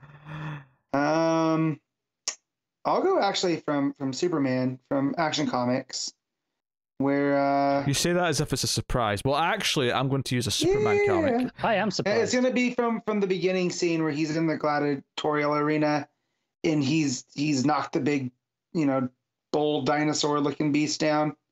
It looks like a cover of a Pulp Fiction, from the 30s or 40s. Ferderici is just fantastic. All right, Connor. Yeah, I'm surprised because I'm going to say it just because Matt didn't, because I feel like Matt's just overlooked it. Dan Mora, Poison Ivy. No, I didn't want to get yelled at for being a self-parody. All right, well, I'll get on your behalf. Okay, there you go. Thank you, sir. It's fine. Connor's a self-parody then. It's fine. Yeah. I like to parody a Matt. I mean, I'll be honest. I don't know how I pick one moment from Human Target. It was... Well... Yeah, part of it, I figured you'd go with the last page. Yeah, I mean, it probably is the last page because it just everything crescendos to that point beautifully. But Pete had to pour ice in his crotch after that. But no, I love the full page spread of them leaving the tower. I think that's great. Almost every time they glance at each other is great. I think there's a lot of stuff in action that I could have picked as well. If it wasn't for the fact that Human Target was out this week alongside it, it probably would have been something from action. Maybe Detective at a push with the big reveal at the end, but last page of Human Target is probably the safe pick that reflects the what I remember the most from this week, so I'll go with that. But there's good stuff from DC versus Vampires to there's a lot of stuff to pick this week basically. All right, so we'll go on to cover of the week. I've got a couple picked out. Basically, all 3 Action Comics covers are all worth picking in some way. I'll also put out the Mattina variant for DC versus Vampires. I think if I'm picking just one, though, I think I have to go with the Ferderici variant for Action, which is the 1 in 25 variant. It's the red cover. Superman's got his plate on his chest, and Mongol's face is behind him. It's just very lucky of us to get 2 Ferderici covers, right? Yeah. For Action. Yeah. So there you go. Connor? Yeah. It says a lot about how many good covers there are this week, where that Mattina variant isn't even in my top 5. It's still gorgeous. I mean, it is. I'm going to shout out the Batman Catwoman variant, the Lee Weeks one. Oh yeah, Lee Weeks did a cover. Yeah, that's pretty good. Even the main cover for that with the Christmas tree is nice. It's just kind of out of date now. It just doesn't stand out as much as some of the other covers this week. But it's still nice, yeah. But now I'm just looking at all the detective variants because it's 1050, so they went overboard. I will say I stopped looking at them because I felt like the couple I looked at was like, these feel really slutty, so I'm just going to stop looking at them. Well, I think one of them is. I don't think any of the others are, though. The Catwoman one is. Yeah, I think the Batgirl one's a little on the. Oh no, I'm going with that. I don't think that's slutty at all. It's a magazine cover is the idea. When I say it's like, I don't mean it's like a revealing outfit. I mean just the way the face is drawn feels like it's not feels like a thirst trap to me. But I mean, I don't know. It feels like a glamour cover, like you know, through the with Cosmopolitan. Is it intentionally sexy? Yes. Is it in any way slutty or poorly drawn or like falling into any of the traps that you often see in comics? I don't think so. No, like the Catwoman one though, I can see the argument because that just seems like the Catwoman's like here's. I guess what I mean is that it feels like it's oddly sexualized. And I get what you said, it's going for this type of magazine cover, but I'm not sure why. Like I don't know, I guess it feels like a character for Batgirl. I guess is my main thing. Like it makes more sense with a Catwoman or like a Poison Ivy on that type of cover to me, because it fits their personalities more. I don't think it's that high character personally, but I'm going with that cover anyway. I think it's just a fantastic cover. Next week we'll get a Ma Kent variant where she's doing all sexy pose. Sure, why not? Come and plow my fields. Oh, no. The line you crossed. All right, Matt, pick a cover. Human Target Dave Johnson variant. It looks like an old Saul Bass. I mean, yeah, both Human Target covers are good, but I actually didn't consider either of them just because I like the Action one so much. Yeah. Which is strange though, because the first 3 issues all I think won for me, if I remember right, or were close to winning anyway. All right, so art of the week, Connor, you can start. It's Action for me, and I think it's easy because I didn't read Human Target, so I don't have to have that debate. So yeah, it's just Action. Yeah, it's Human Target for me, Matt. Yeah, Human Target. There's no other no question. As much as I would love to say Mora, right, for the little story, I can't. I think Action was fantastic. Obviously, there's a lot of good art this week, but Human Target wins.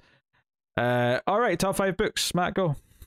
Number 1, Human Target. Number 2, Action Comics. Number 3, Robin. Number 4, Tech. And number 5.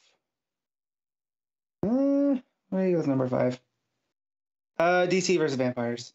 Cool. Connor? Action, DC versus Vampires, Tech, then Robin. Cool. Number 1 for me is the Human Target. Number 2 is Action Comics. Number 3 is Detective Comics. Number 4 is... I'll go DC versus Vampires, then number 5 is Robin. There you go. So there you go. That's our favorite stuff of the week. I will now tell you what's coming next week from DC Comics. So buckle in. Not a lot.